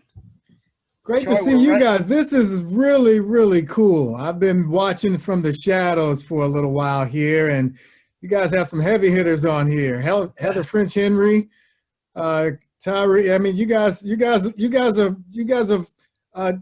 reached out far and wide. Hello, Heather. How are you? Good to see you. You guys have reached out far and wide. This is pretty nice. Well, everybody, this is Devon Holt. He's the Vice President of External Affairs at Goodwill Industries, a place I also was the CHRO for. And yes, we too are still friends, right, Devon? Yes, we are. Absolutely. He formerly worked at ResCare, which is now BrightSpring. He was the National Director of Customer Engagement. And back in the day, and you guys will learn this through this video here, this guy, he hosted, he wrote, he edited his own radio show called Saturday Morning Solutions. He is, I mean, if you want to cut video, you either talk to Devon or his son or get on social media. He is a dynamic speaker. He's had a heck of a year at Goodwill since he joined them about 2 years ago. It's been a huge roller coaster ride for Goodwill. That's not just the stores, and I'm sure you're going to hear that from Devon. They do much more than just sell clothes at the 67 or I don't know what you're at now these days, Devon, but I know they were closed for a bit during the beginning of COVID. So we want to hear, how did you guys survive and how are you doing, man? Well, you know, Troy, it was a wild ride. I've been at Goodwill a little shy of 2 years now, and it has been the most adventurous 2 years of my career. And, you know, as much as we would assume that it's been bad over these last few months with the pandemic, the reality is it's challenged us in some ways that have, I think, maybe even made us better. We clearly, because of the pandemic, like many other retail stores, had to close down our stores for several months and you know, rebounded and had to figure out how do we rebound from that. And we're making a heck of a case of it right now. And our stores are so very important for us. You know, so many people, Troy, as you know, have come to know Goodwill because of our retail stores. You asked the question right now, around the state, we operate 66 retail stores with a footprint, a service footprint at Goodwill that services 103 of Kentucky's 120 counties. So I tell people we're everywhere from Eastern Kentucky to West Louisville. I mean, we stretch the state, and many people have become familiar with this because of our retail stores. That's the place where many people donate their goods, and we're really thankful to that, where they get a chance to be, to gain a second life and be loved again by new owners. And we have a number of people who love shopping at Goodwill for a number of reasons. Some people, you know, we call them treasure hunters. Heather shops there, I see. I bet some people there are treasure hunters, and they come looking for treasures. You know, they're things that you can find in Goodwill stores that you'd be amazed that were donated. Oh, for And then sure. there's some people who come because they want to find a way to stretch a dollar, and Goodwill's a great way for them to do that. And we're thankful for both of those demographics of men and women who donate and who shop. But what many people don't realize is that those donations and the purchases that are made in our stores actually go to support our real mission. People think our real mission is to run retail stores. That is not at all the case. Retail stores are just a means to an end. We use our retail stores to support our actual mission, which is to support men and women who have significant life challenges. And we use those retail store resources to help those men and women improve their lives through what we call the power of work, helping them build sustainable careers that allow them to be self-sufficient, independent men and women. And we do that through a number of workforce services programs that are funded by our retail stores. So what many people don't know is, you know, we are serving the hardest to serve job seekers within the state of Kentucky. These are people who have disabilities in many cases, criminal backgrounds, little to no education, little to no workforce experience, addiction histories, you name it. These are the hardest to serve job seekers, people who want to improve their lives, who want to do better, and they have backgrounds that make that really difficult for them. Well, we invest resources into helping to remove barriers that prevent them from finding success in the workforce. And just last year in 2020, I'm very, very proud to say that we were very successful in helping to place more than 2,000 men and women in sustainable jobs that allow them to work to build real careers around the state. And we do that with hundreds of employer partners who've ponied up with us and said, we want to hire those men and women you put through your training programs, give them an opportunity to build careers. And we've been able to do that very successfully. And when we don't place them in many of those employer partner employment opportunities, we hire them inside of our Goodwill stores. So that's one of the reasons why our Goodwill stores become so important for us, because they're not just a place where you can donate or go shop. It's a place where we provide career building experiences for people who are trying to get their lives on track. And sometimes those men and women are not ready for jobs outside of that world of Goodwill. So we give them a chance to build a work history, to build a resume, to build some work experience. And they do that. And then we transition them on to something else so that we can make room inside of our Goodwill stores for someone else. And so, Troy, you know this as well as anybody. Yeah, for all those listening, looking to hire good people that just need that second chance. I was there. I watched the programs that Goodwill put in place to develop these people, to have sustainable careers. They show up on time. They got great attitudes. Yes, they made mistakes. Right. And Goodwill does an awesome job. It's a great alternative pipeline, since we're a little bit in the HR business too. It's a great alternative pipeline for workers. Reach out to anyone at Goodwill they will help you find great candidates for you. Okay. And the stuff that you guys are doing, investing in the West End, providing cars and bikes for people that have a big barrier of getting to work, or the CTA buses or the Metro buses, or those are actually Chicago ones, but I forget what the TARC buses here. Yeah, TARC. But making a huge impact in the community, Devon and the rest of the leadership team, Amy, Mark, and Rena, can't thank you enough. Hopefully you guys are going to stay open through all this craziness in the pandemic, and fingers crossed, it's looking pretty good right now. Yeah, you guys have an awesome 2021 ahead for you, and we're glad you're a partner with us in this, and keep up the good work out there. Lyle, Troy, thank you You bet. guys so much. This is incredible. I love what you guys are doing, giving back. Goodwill is very appreciative and thankful, but also thankful that you guys just have a big enough heart to support other nonprofits because, as you know, right now we're in need, not just Goodwill, but nonprofits in general are in need of support because they're doing work to support populations of individuals that are slipping between the cracks. So thank you guys for stepping up to be a help. You bet, Devon. Thank you very much. Thanks for showing up, Devon. Well, we are running a little long. Some of you may have noticed, and we've got so many great guests coming up. So, but I'm going to jump the schedule just a little bit because you got somebody's going to have to drop off if we don't get her in right now. Natasha Reed Rice, are you on the line? Natasha Reed is the Vice President of Diversity for Habitat for Humanity, but she has been their Associate General Counsel for years, very involved in the community, very involved with Habitat for Humanity. And get this, she was the Associate Pastor at Ebenezer Baptist Church in Atlanta for many years. A lot of you know that Martin Luther King hailed from there. And she just has so much talent. I asked her to do some wrap up for us. We're not ready to wrap yet, but Natasha, tell us what's on your mind. Well, thank you, Lyle. Thank you for moving me up in the schedule. I think it's great that I'm following Devon and the great work that they're doing at Goodwill, because one of the things we know about housing is housing intersects, right? And housing touches so many aspects of what we call community. So there's a connection obviously between housing and employment and development of jobs that also impacts wealth development and building as housing does. Our intersection with health.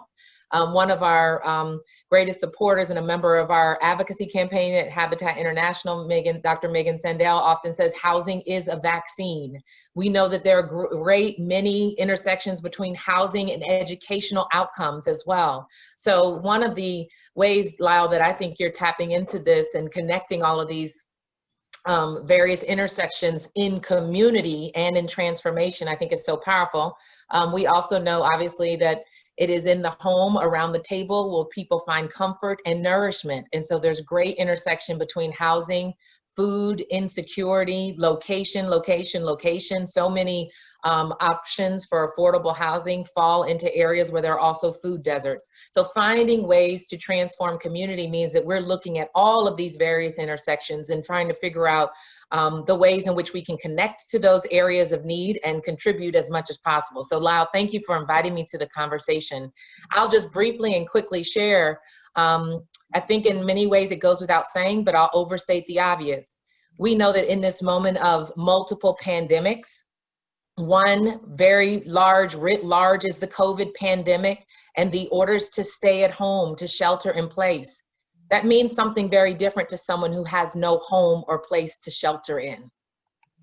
Not only that, it means something in a different sense when we realize that sheltering in place and not going to work or not having access to a job creates anxiety and worry for folks all around our country in ways that we sometimes who don't have those challenges don't connect to.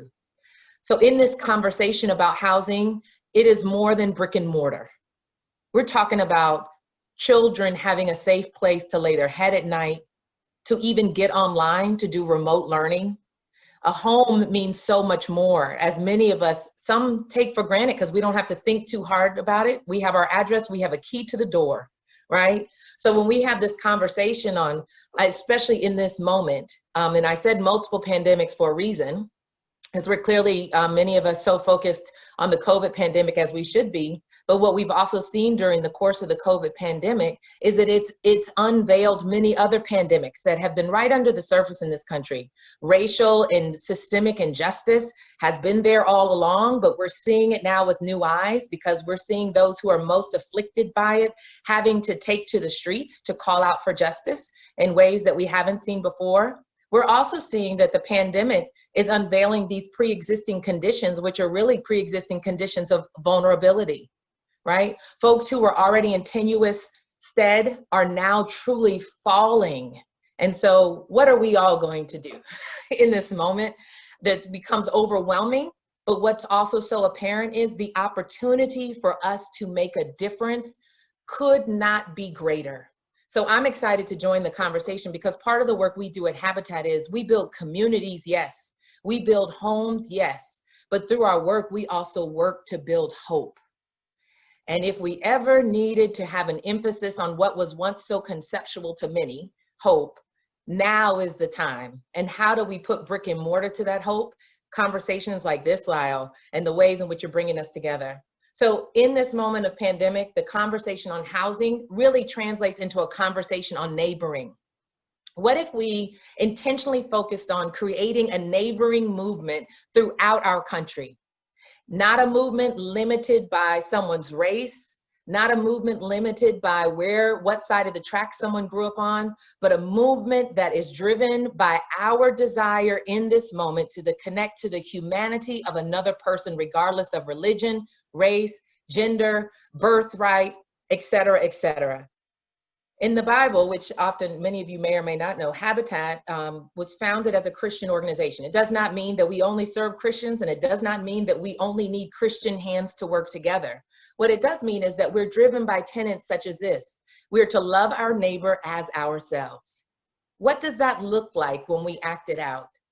One of the things that we've seen within our housing sector in the United States, and if you haven't read The Color of Law yet by Richard Rothstein, I highly recommend it. The book lays out very plainly for us that the housing sector in this country has been segregated by design, segregated by national, state, and local laws, have dictated that people would only have access to housing, oftentimes based upon their color. So we had the GI Bill in the mid-1900s. That allowed for white veterans returning from World War II to have access to low down payment or no down payment housing, mortgage assistance to buy homes in appreciating areas. That means that generational wealth is able to be created because of a subsidized program for white middle-class families that created the white middle class in this country. That was denied to many people of color. What that means for us today is not that you take a guilt trip, has nothing to do with that. It shows us, though, the importance of housing and building community, building wealth, and it also shows us that because there was such an explicit racial lens applied to creating a segregated concept, we've got to be courageous enough to deal with eradicating those racial systemic barriers in housing today and finding ways to build a neighboring movement that brings us all together. That to me is exciting work. It's work that requires true, bold leadership. It's work that requires us to come together, have hard strategic conversations, and make our communities what they should be, so that we don't then see mayhem break out on our streets, because we've decided intentionally that we are going to create communities where we love our neighbors as ourselves. That's ultimately the work we are striving to do throughout our Habitat network in very real brick and mortar ways, but also driven by the concept that we've got to do, as Dr. King says, realize how interrelated we are as people. What happens to one directly happens to us all indirectly. Dr. King goes on to say, I can never be all that I ought to be until you are all that you ought to be. And you, no matter how well you think you're doing, can never be all that you ought to be until I'm all that I ought to be. Let's be intentional about that, and maybe 2021 will look different than 2020. Thank you, Lyle, for inviting into the conversation. Great to see you all. Amen. So nice to have you on here. Thank you very much. You just keep up your great work. We love it. Thank you so much. You Blessings bet. to all. And we're going to do a little singing in your celebration right now. If you can hang just a minute. I know you got to run. No, I'm going to wait. I can hang on. But we've got Kat Edmondson on here, and what a talent she is. And Joe Kamenko, put him on here too. Kat, one of your best fans is on here with us, a guy named Joe Kamenko. And if any of you know Joe, he didn't want to be in the picture, I know, but Joe, you're on the camera. And he's one of the top gamers in the world, developing, designing. If you played a game, you've played one of his games. If it's pinball, if it's a slot machine, if it's a video game, Joe Kamenko's probably had a hand in it. But hey, how about help me introduce Kat, because what a talent she is. Oh my gosh, she is an acclaimed artist and songwriter, and she's played all over the United States. What's that? I said, let me do the introduction. You go for it. You're doing it. You're doing my work. You go for it. Give me a moment, man. Give me a moment. First off, Lyle, thanks for putting together this nice program based off of a format we saw that raised a lot of money for a lot of people in need. And Kentucky, you're damn lucky to have Andy Beshear as your governor. He has done a great job keeping you all safe. He's a smart man. We were fortunate he came along when he did. But let me talk to you about Kat. Kat's been a really good friend of mine for a while. We met several years ago. She is incredibly talented. I think started, part of her career, she was on American Idol fairly early with Clay and Ruben. She was one of the, you didn't put that in your bio, Kat, but I know it, one of the contestants in that year of American Idol. She's a critically acclaimed recording artist, songwriter. She's played major stages across the United States, Europe, and Japan. She's appeared in Woody Allen's motion pictures and other motion pictures. She performs regularly on radio and TV. She was recently on CNBC talking about her live stream podcast. She just released a new album and had all these tours booked across the country. And of course, COVID shut it down.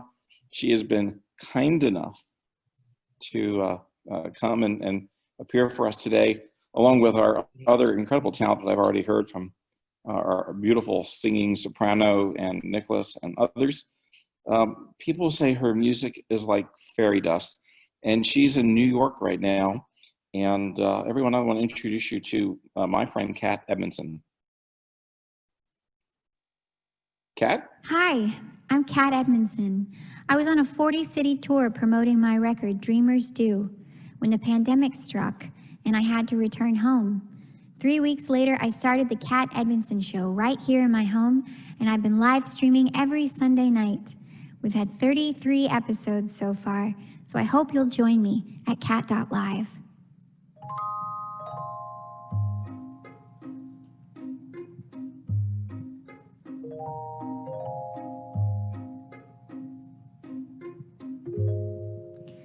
I see trees of green, red roses too. I watch them bloom for me and for you. And I think to myself, what a wonderful world. I see skies of blue, clouds of white, bright blessed day, and a dark sacred night. And I think to myself, what a wonderful world.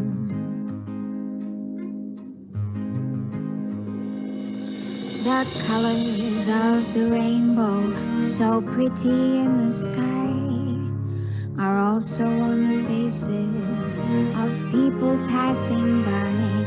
I see friends shaking hands, saying, how do you do? They're really saying, I love you. I see babies cry, and I watch them grow. They'll learn much more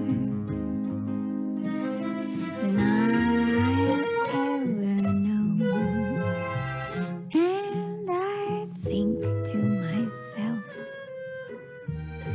what a wonderful world. Oh, I think to myself, what a wonderful world.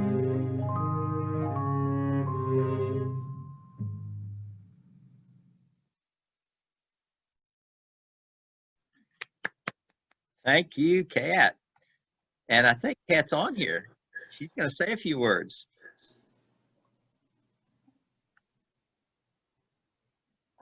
Can you unmute yourself? Hi, everybody. Hey. Hi.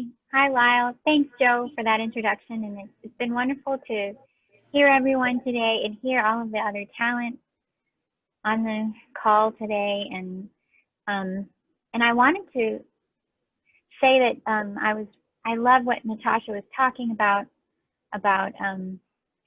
housing efforts overlooking people of color. And I actually put in the link a great documentary called Owned that expands on that. It gives a lot of really good information about that.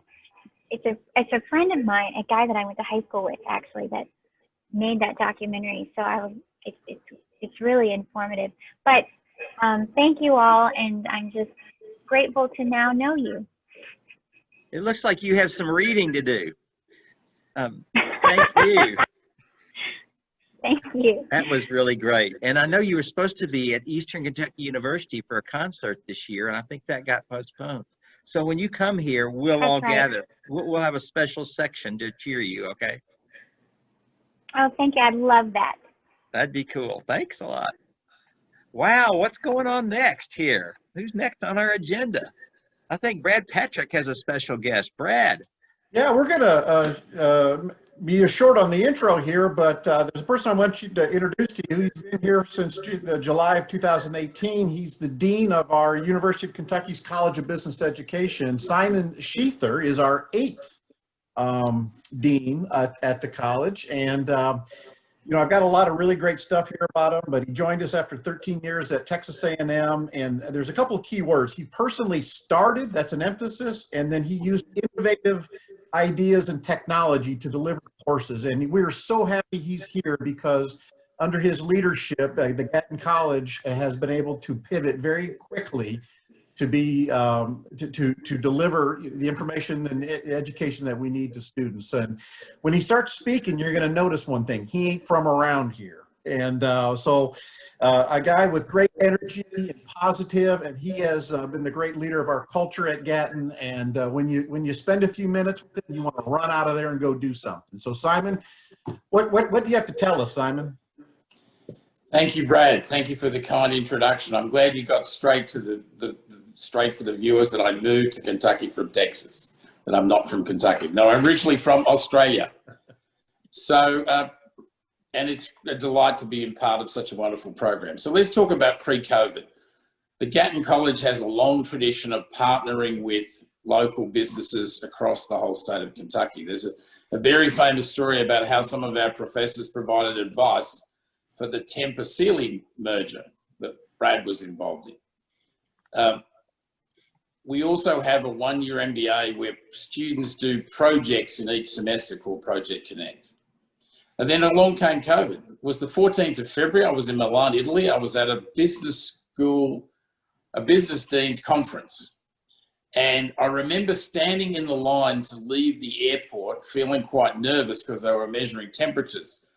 I used to teach in Hong Kong and I've lived through the SARS business. And I know one of my buddies got put in quarantine and they're not the best hotels.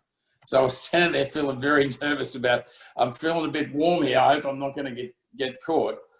And as a data analytics guy, I looked at the data really quickly and found that the reproduction rate R was bigger than 1. It could have been as big as 2. 1 becomes 2, becomes 4, exponential growth. So I knew we were in for a bit of a hard ride. We had a month to get organized. So when I went back to the school, we went to Costco, Best Buy, every place we could, and bought laptops, headsets, and cameras. And we have these great photos of trolleys in the line with other people fill theirs with toilet paper and paper towel. And we were able to pivot. And then one of the big secrets there was we provided learning to faculty members. Now, when I joined Kentucky, they thought I was the crazy guy from Australia who's big on online learning. And one of the silver linings has been the fact that the faculty have discovered that it's sometimes easier to learn online. So imagine you take in an accounting class, you can have 2 screens. You can be watching the professor, press pause, then update your own Excel file. And then you actually learn at your own pace. I went to a graduation in Houston once and this little boy ran up to me and said, oh, you're the man with the funny accent, but my mother plays at double speed. So it's great for that. But we had to pivot in other ways. A lot of the one-year MBA students lost their job offers. They just disappeared. So I had a Zoom call with 30 students and then personally introduced as many of them as I could to our advisory board members. A lot of our undergraduate students lost their internships. And so we had an online internship and had students mentored by alumni. So out of some drama comes some real positivity. And then I had a stroke of genius. I hired this bloke called Brad Pantry. I love meetings with Brad because he's talking and I'm talking and we're both having a good time. But we're both really excited about helping businesses across Kentucky.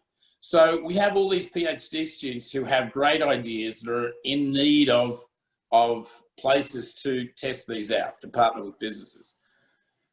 We also like to work with businesses and organizations in training their people. We had this big contract that was supposed to start right as COVID that was going to be face-to-face, and we changed that to online. I had a call yesterday with an industry group that wants to put some of its people in an online complete undergraduate degree, folks that left college before they finished. There's so many great opportunities, so many great opportunities. We have a new Masters in Supply Chain program that started last fall, and those students have to do a work-based project. So I would love them to work for Habitat for Humanity or any of the other not-for-profits. It's a wonderful thing. We can help you. It's hard to discount fees, but we have this great thing called scholarships. If we're going to work with a not-for-profit, we will do what we call in Australia mates rates. And so the way we'll do that is we offer scholarships. So we can help you, you can help us, because your examples will diversify the material in the curriculum. It's not just about making money on Wall Street. Anyway, that's all I have to say. Thank you. It's great, and I am, just to help fill in the gap there, so I am the executive in residence supporting Simon in the mission at Gatton, and we're doing a lot of great things. I see John Green up there from Keeneland looking to do a great research project with him. We're doing some work with Valvoline, and then Simon mentioned with Tempur Sealy as well. So I'm going to be a point person for UK Gatton to make sure we get the message out, but there's so many great things Simon's doing in the areas of diversity. It's a topic we discuss every day. We're intense about it. The topics, we're building great programs for graduate human resource programs too. So Simon's a go-getter, things done guy, and we have a lot of energy at Gatton. So please call on us and we'll be there to help you. I'll drink to that. Yeah. Right there. Thanks, Simon. Great to see you. Thank you, Simon. We appreciate it. Hey, James, Jim. Yes, sir. Yeah, we got some more entertainment. Yeah, so we've got Corey Caudle with us. He's the owner of Inside Music in Nashville, a writing and production house with offices in Nashville and Toronto, with a vested interest in over 35 million records sold. Grammy-winning nominated pianist, and he's toured with Justin Moore, originally from Eastern Kentucky. Looking forward to hearing from him. I do want to say before he starts, I matched you, Troy, so you owe more. And the other thing, guys, is unfortunately I have to get off. I've got a call at 5:15 that I'm not able to miss, but I'm going to listen first before I leave. You're muted, Lyle. Sorry, Jim. Thanks very much. And let's hear some good music. Can I say something? Yes, indeed. Hi, Corey. Corey and Kat played together in Joe's place up in New York City, and it was great. It was so fun. So, hi. Glad you were both here. Oh, well, thank you. That was awfully fun. It was good to hear Kat. It was good to see everybody. And I want to echo everybody else's sentiment in saying how inspiring it is to hear what everybody's up to. And beyond that, it's just really nice to hear a bunch of folks gather together and being positive on something, especially after yesterday. So I'll be brief here, but I'll play a tune that we wrote in support of a concert series that we're doing in partnership with the Episcopal Church. And if you want to know more about the concert series, a lot of it is based on the conversation that Natasha had with us. Hey, Kat. And we wrote a lot of the record. It's called American Hymn. And it was reflective on kind of just the state of affairs in the country at the time. And after it was over, after the tracking session was over, a musician named Chester Thompson and myself, he's worth a Google if you get a second, we just started jamming around, and we kind of stopped writing based on where things were and started focusing on where things were headed. So I hate to share this music without those cats because they're better than I am. And I'm nervous to play in front of people because we haven't toured since March, obviously, but this is a tune-off record coming out in May called American Hymn. It's called A New Day. Adjust the camera a little bit here for you. Take it away. Let's hear it.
Right.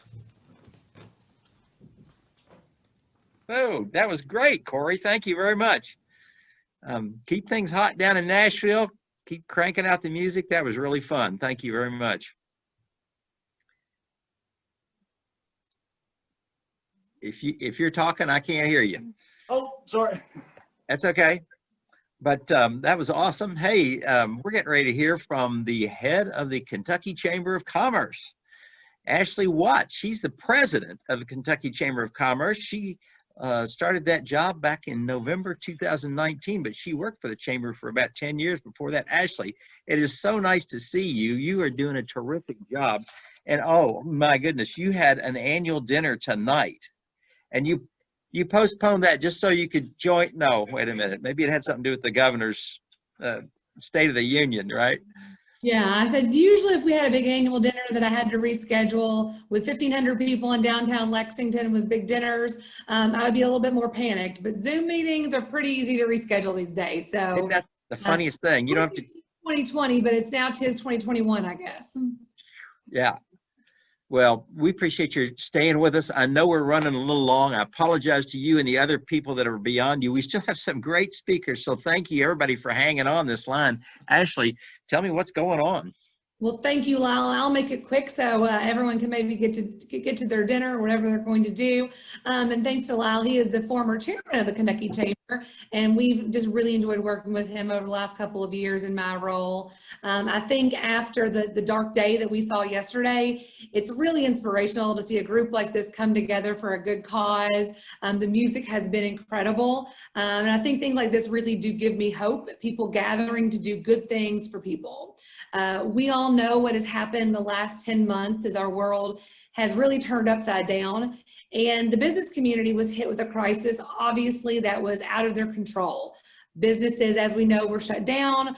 Our unemployment rate was the highest in the nation, and Kentucky is now 50th in workforce participation, a number we do not want to be. One thing I always like to highlight, kind of talking about the last year, I am a working mom. I have 2 children here. They're probably going to run behind me at some point during this.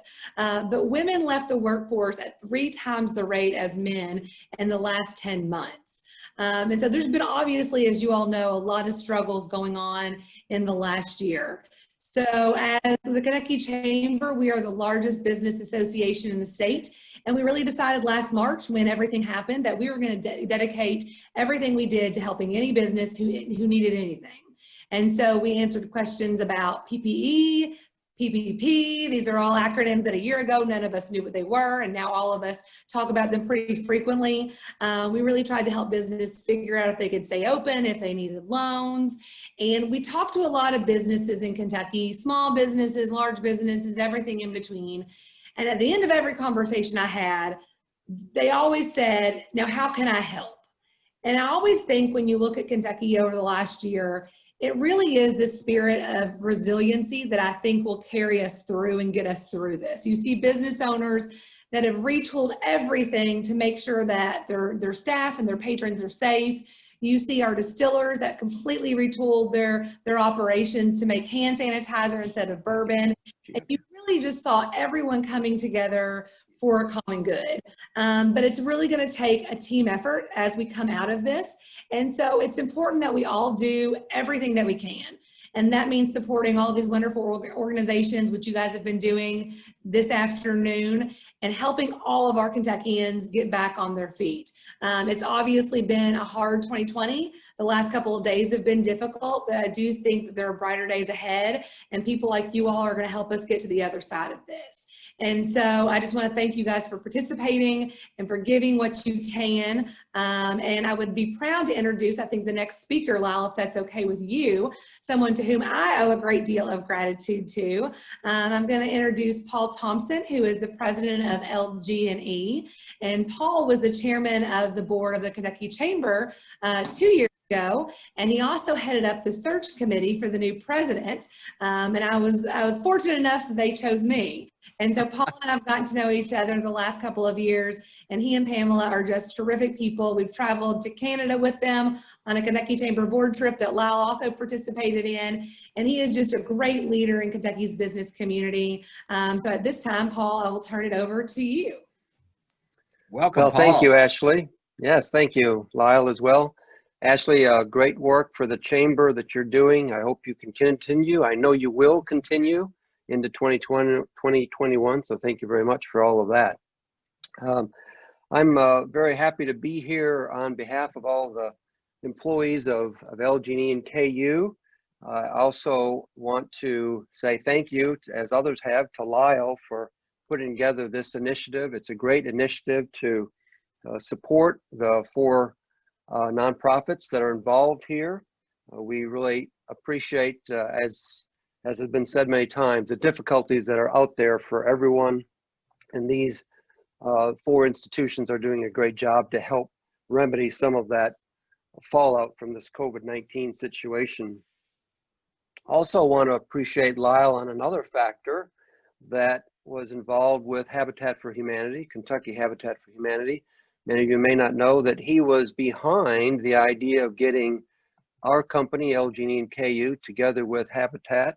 And we now have 10 Habitat homes that are the recipients, the dwellers of those homes, of course, now have their energy coming from solar credits from our solar share facility out in Simpsonville. So that was a great program that Lyle put together, and we're very thankful for those ideas. A lot of other people had a hand in that, but it's pretty awesome. The only one in the nation. That's right. And we'll hopefully keep building on that as well. You bet. And so this, the message I want to convey here is a simple one, and I'll be fast, but it's that as our company utility, we're kind of here, not kind of, we are here, hopefully behind the scenes, providing the energy that everyone's going to need to really uplift themselves as we go into 2021 and leave 2020 behind us. So we're certainly aligned with what has been put together here by Uplift Kentucky. So we're, as you can imagine, focused a lot on what our customers need. And so our objective is to keep delivering the energy that they need. That's the foundational utility services that they have to really move their lives. And that's what we want to continue to do. One of the lovely points of the Zoom world, when your pods fall out, good thing I caught it. That was pretty slick. Well, you probably wouldn't have noticed, but I had to bring it up, right? So anyways, we want to make sure that that energy is coming to them on a regular basis. And of course, it's got to be safe, it's got to be reliable, and we're trying to make that as lowest possible cost and reasonable cost as we can. And that's what we're doing. We stretch from the north to the south to the east to the west in terms of where we deliver energy to in the state. So 40% of the state, we're supplying that. We want to keep doing that. So we've worked throughout this pandemic to really have all that happen well. But basically, it's been interesting. This presentation I've been on from the beginning. I'm going to tell you, I'm an engineer. I'm kind of a boring old utility guy.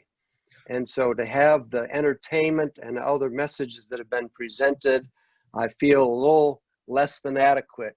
But as they say in our industry, I'm just the Doug. That's the dumb old utility guy. And what I want to make sure you appreciate is all of the Dougs that I work with, we are in fact working very hard in this situation that we're in to make sure, as I've said, that this energy is really behind you and there for you as you're trying to pick everything up and move forward. It's just something that we do. We're very happy when you don't think about us. If it's all coming to you, you flip the switch, the power is there, you turn on your furnace, the gas is there to heat your home. That's what we want. But we appreciate that there's a lot of issues that are out there. So for example, we've worked with customers now to extend payment plans that are out there. We have over 40,000 customers who are substantially late on their payments. So that's the kind of magnitude of economic issue that we're working with those customers on to give them an opportunity to come back into their lives and economic activity that they're involved in, and giving them extra time for those payments. We're certainly trying to fulfill different societal needs. In 2020, the company, so the company shareholders, the foundation, and the employees, we've committed over $7 million to charities and institutions in the state. We've made commitments for about that same amount for 2021. And I also like to state today that what we're really happy to do is, on behalf of the foundation, have another challenge grant for the sum total of $5,000 to add to the kitty. We're very happy to do that. Wow, awesome. And again, absolutely. So again, I just want to have this message of we are there as the foundational utility, making sure that your energy is there. We've got a lot of uplifting to do. I'm glad to work with all the participants on this phone to make it happen in 2021. So back to you, Lyle. Hey, Paul, thank you very much for being here, hanging with us, and for all your great comments. And $5,000, that is a serious challenge.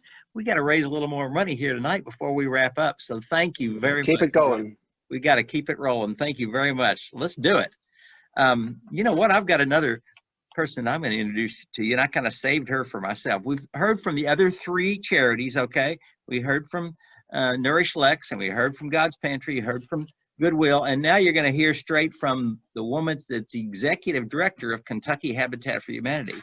And she's been with us for many years and just so talented. She serves on the USA Council, so she's helping affiliates all across the nation. We happen to have one of this just came out of the mouth of the CEO 2 weeks ago at a meeting, one of the absolute top state organizations in the nation. We're always doing some cutting, new cutting things like this crazy solar thing, which is working out really well. Boy, if you're on a fixed income, I don't care what, it's hard to pay all the electric bills, and they're reasonable bills, but when you only have a few $100 a month, it doesn't go very far. So Mary is making sure that happens. We also are the #1 habitat organization in the nation for veterans housing.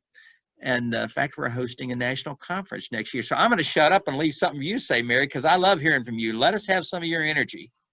Well, thank you, Lyle, and it's great to be here, and it has been a wonderful, wonderful event. I've been on the entire time myself, and loving music and coming from a musical background myself, the musicians have just been incredible.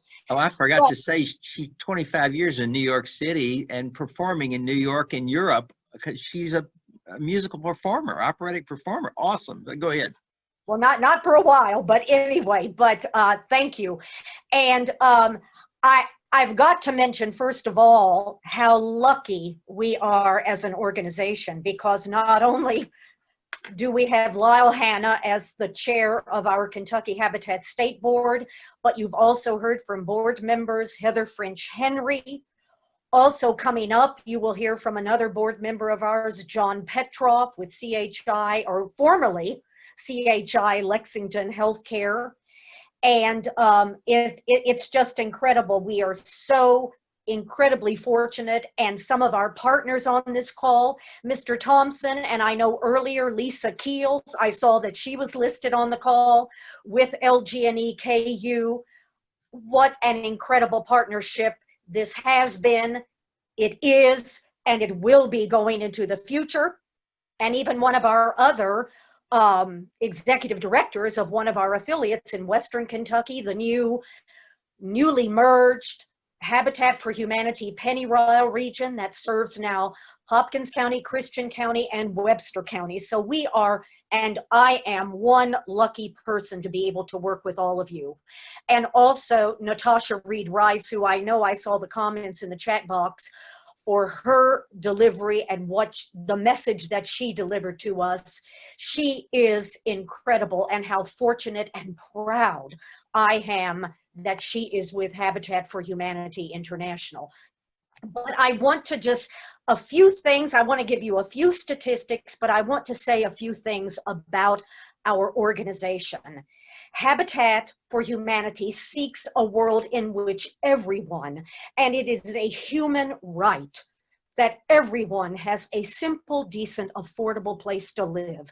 And how important has that been this year since the COVID-19 pandemic hit, that anyone that has a home where they can safely shelter themselves and their families, that they could do something as simple as wash their hands and be sanitary and healthful.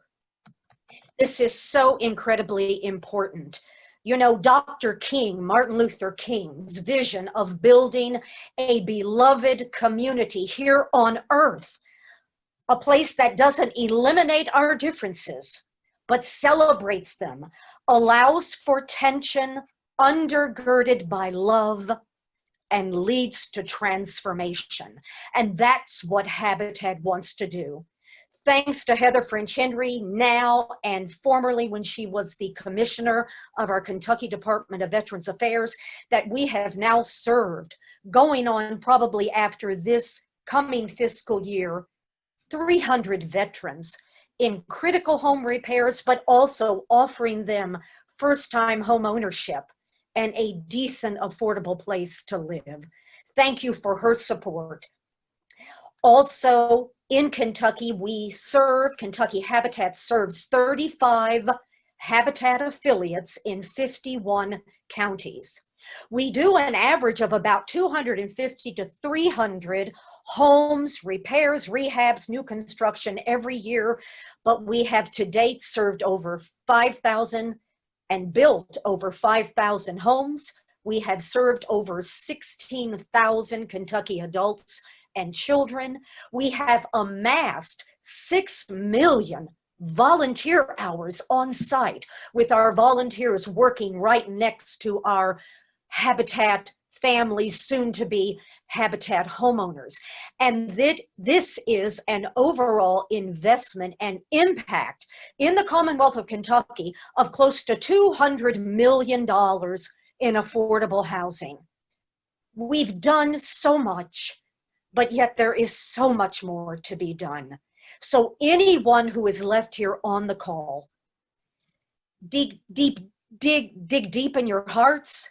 If you feel compelled to support and donate to Kentucky Habitat for Humanity today, we value you, we honor you, we appreciate you, and just know that your donation, your prayers, and hopefully, eventually, we will be able to welcome you back on our construction sites again. But we need you, we want you, and we value you.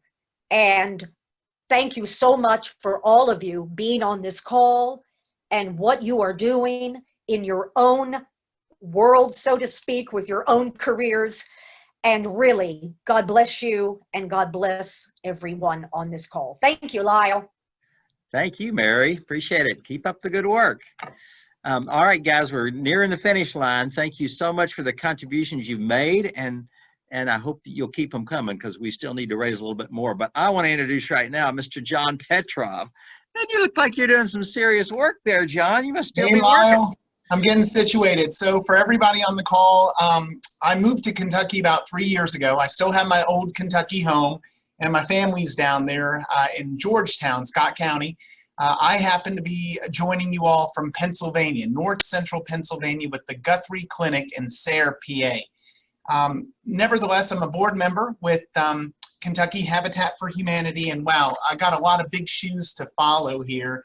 I just wanted to build on what Natasha had said, and I love Mary Scher. The best thing about Mary, not only is she articulate and does she speak well, but she gets things done. She does what she says she's going to do. And in life, action speaks a lot louder than words. And I just want to talk a little bit about privilege, power, and influence. And, you know, I'm a white male, and I bring some of those things to the table or the situation. I'm a chief HR officer. From an income status, I'm at the higher end of the spectrum. And I always believe that it is so important, it's imperative that we give back to the communities that we serve. And one example, when I first came to Kentucky 3 years ago, I made it an imperative to partner with Habitat for Humanity. And at St. Joe's, in my first year there, we built a home. And we built a home for a single grandmother, Mona, raising her grandson in Lexington. And everything that has been mentioned throughout this call about a healthy home equals a healthy life is so true. And especially with me working in healthcare, I know that to be a fact. So I just wanted to encourage everyone, please give to this program, to the charities that are sponsoring and speaking today. I certainly give whenever and however possible. And you know, for somebody who has power and influence and privilege, it's my honor and privilege to put my action into motion. And I encourage you all to do the same. Lyle, that's pretty much what I have to say this evening. I miss everybody in the Bluegrass State. I love Kentucky. I love you all. And I wish health and prosperity to everybody across the Commonwealth and across the U.S. and the world for 2021 and beyond. Thank you, John. You are terrifically successful, and we love it. Look at those. Mary's sending you kisses, I think. Yeah, that or she needs air. Maybe she's getting faint. I love Hey, Mary. I love Sarah. I saw Sarah Tracy's on here. Dana Stefaniak. I mean, there's a lot of people on this Oh call. yeah. That I Well, we know want to get you. We think you belong in Kentucky, so we're going to work on getting you back here. I know you're a competitive guy. The guy told me a few months ago. He said, "Well, I'm the finalist for 3 jobs, and I know I'm going to take one of them." I'm like, "Please, don't leave." But I wasn't able to find a job fast enough for him. So Thank we you, know Lyle, you but need a big everybody, talent.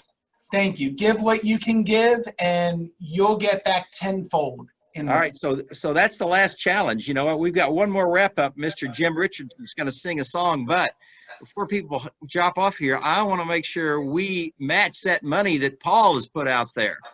We got to get. We're at 13,000 something with Heather's money. Well, let me see if I can help. I'll put in 2,000 if I can get Troy to join me at the 2K level. Who's that? Who's saying that? Is that John? No, it's Brad. Brad, good work. I'll put in 2K. I'll put in 2K if I can get Troy to put in another K so he can match me. All right. Brad, you know my competitive spirit. I know you can. I'm going to put in $1,001 more just so I can uptick Brad. I can do that. I'll put in $1,002. All right. Mine was 1,001 more than my first 1,000. So. All right, I'm putting in the last 1,000. So that'd give us 5, wouldn't it? That would give us 5. Yep. 5 plus some change for Mary, or who knows, somebody out there that really needs it. Jim, why don't you sing a song and bring us home, baby? Now, Jim Richardson, I don't know if you guys know him, but what a talented guy he is. Oh my gosh. Just a few words, Jim. You know, he's been playing music all his life, performing and stuff just for fun, but he also is a senior advisor at Morgan Stanley. And he's been doing that for a long time. He also has had all kinds of jobs in the community. Lead at president of Lexington Rotary, of Dream Factory. You did that for years and years and really did a lot of great things at Dream Factory. Big Brothers and Big Sisters in Lexington Children's Theater and Children's Charity Fund and just more things than I can mention. So Jim, you're a blessed person. You can jump on that little thing we were just doing there a minute ago if you want to. Well, I got in early. Yes. Okay. Good for you. That's awesome. So now why don't you sing us out with a final song? How about it? And I'll just say one thing, you know, I can never just sing. So very quickly, Lyle, congratulations. A great event. This song really kind of took over from yesterday. And my message to everyone on the call is, regardless of your situation and your resources, it's worth it to take the risk to change somebody's life for the better. This song, the first time I heard it years ago, I thought, what a great love song. But what I've learned, it's about risk-taking and what happens if you stand inside the fire rather than watching from the outside.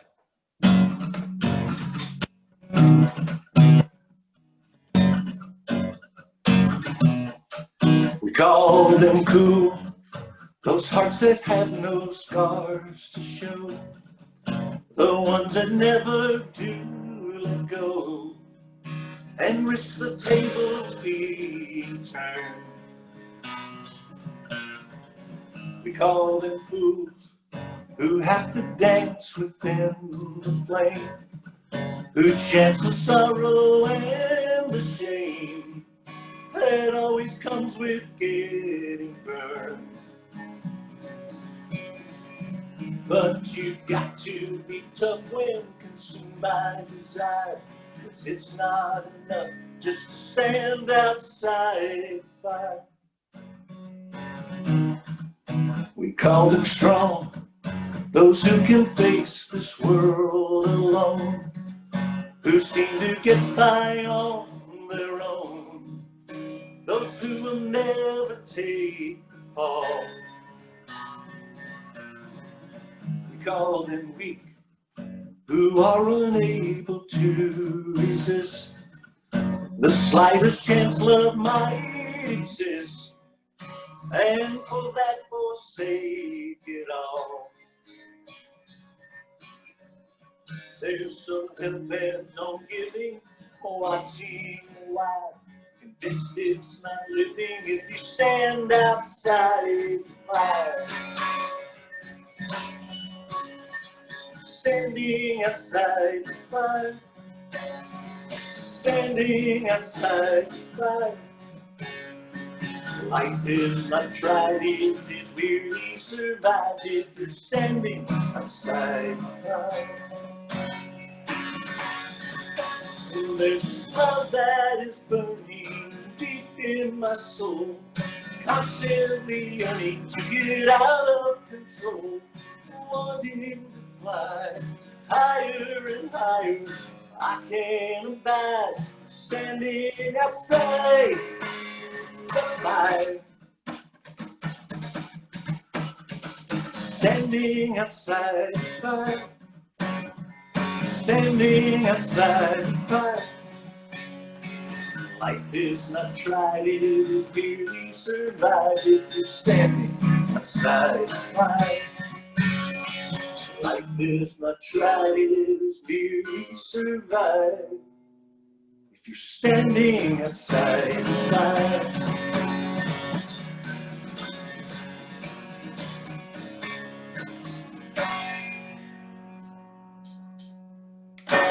Thank you. All right.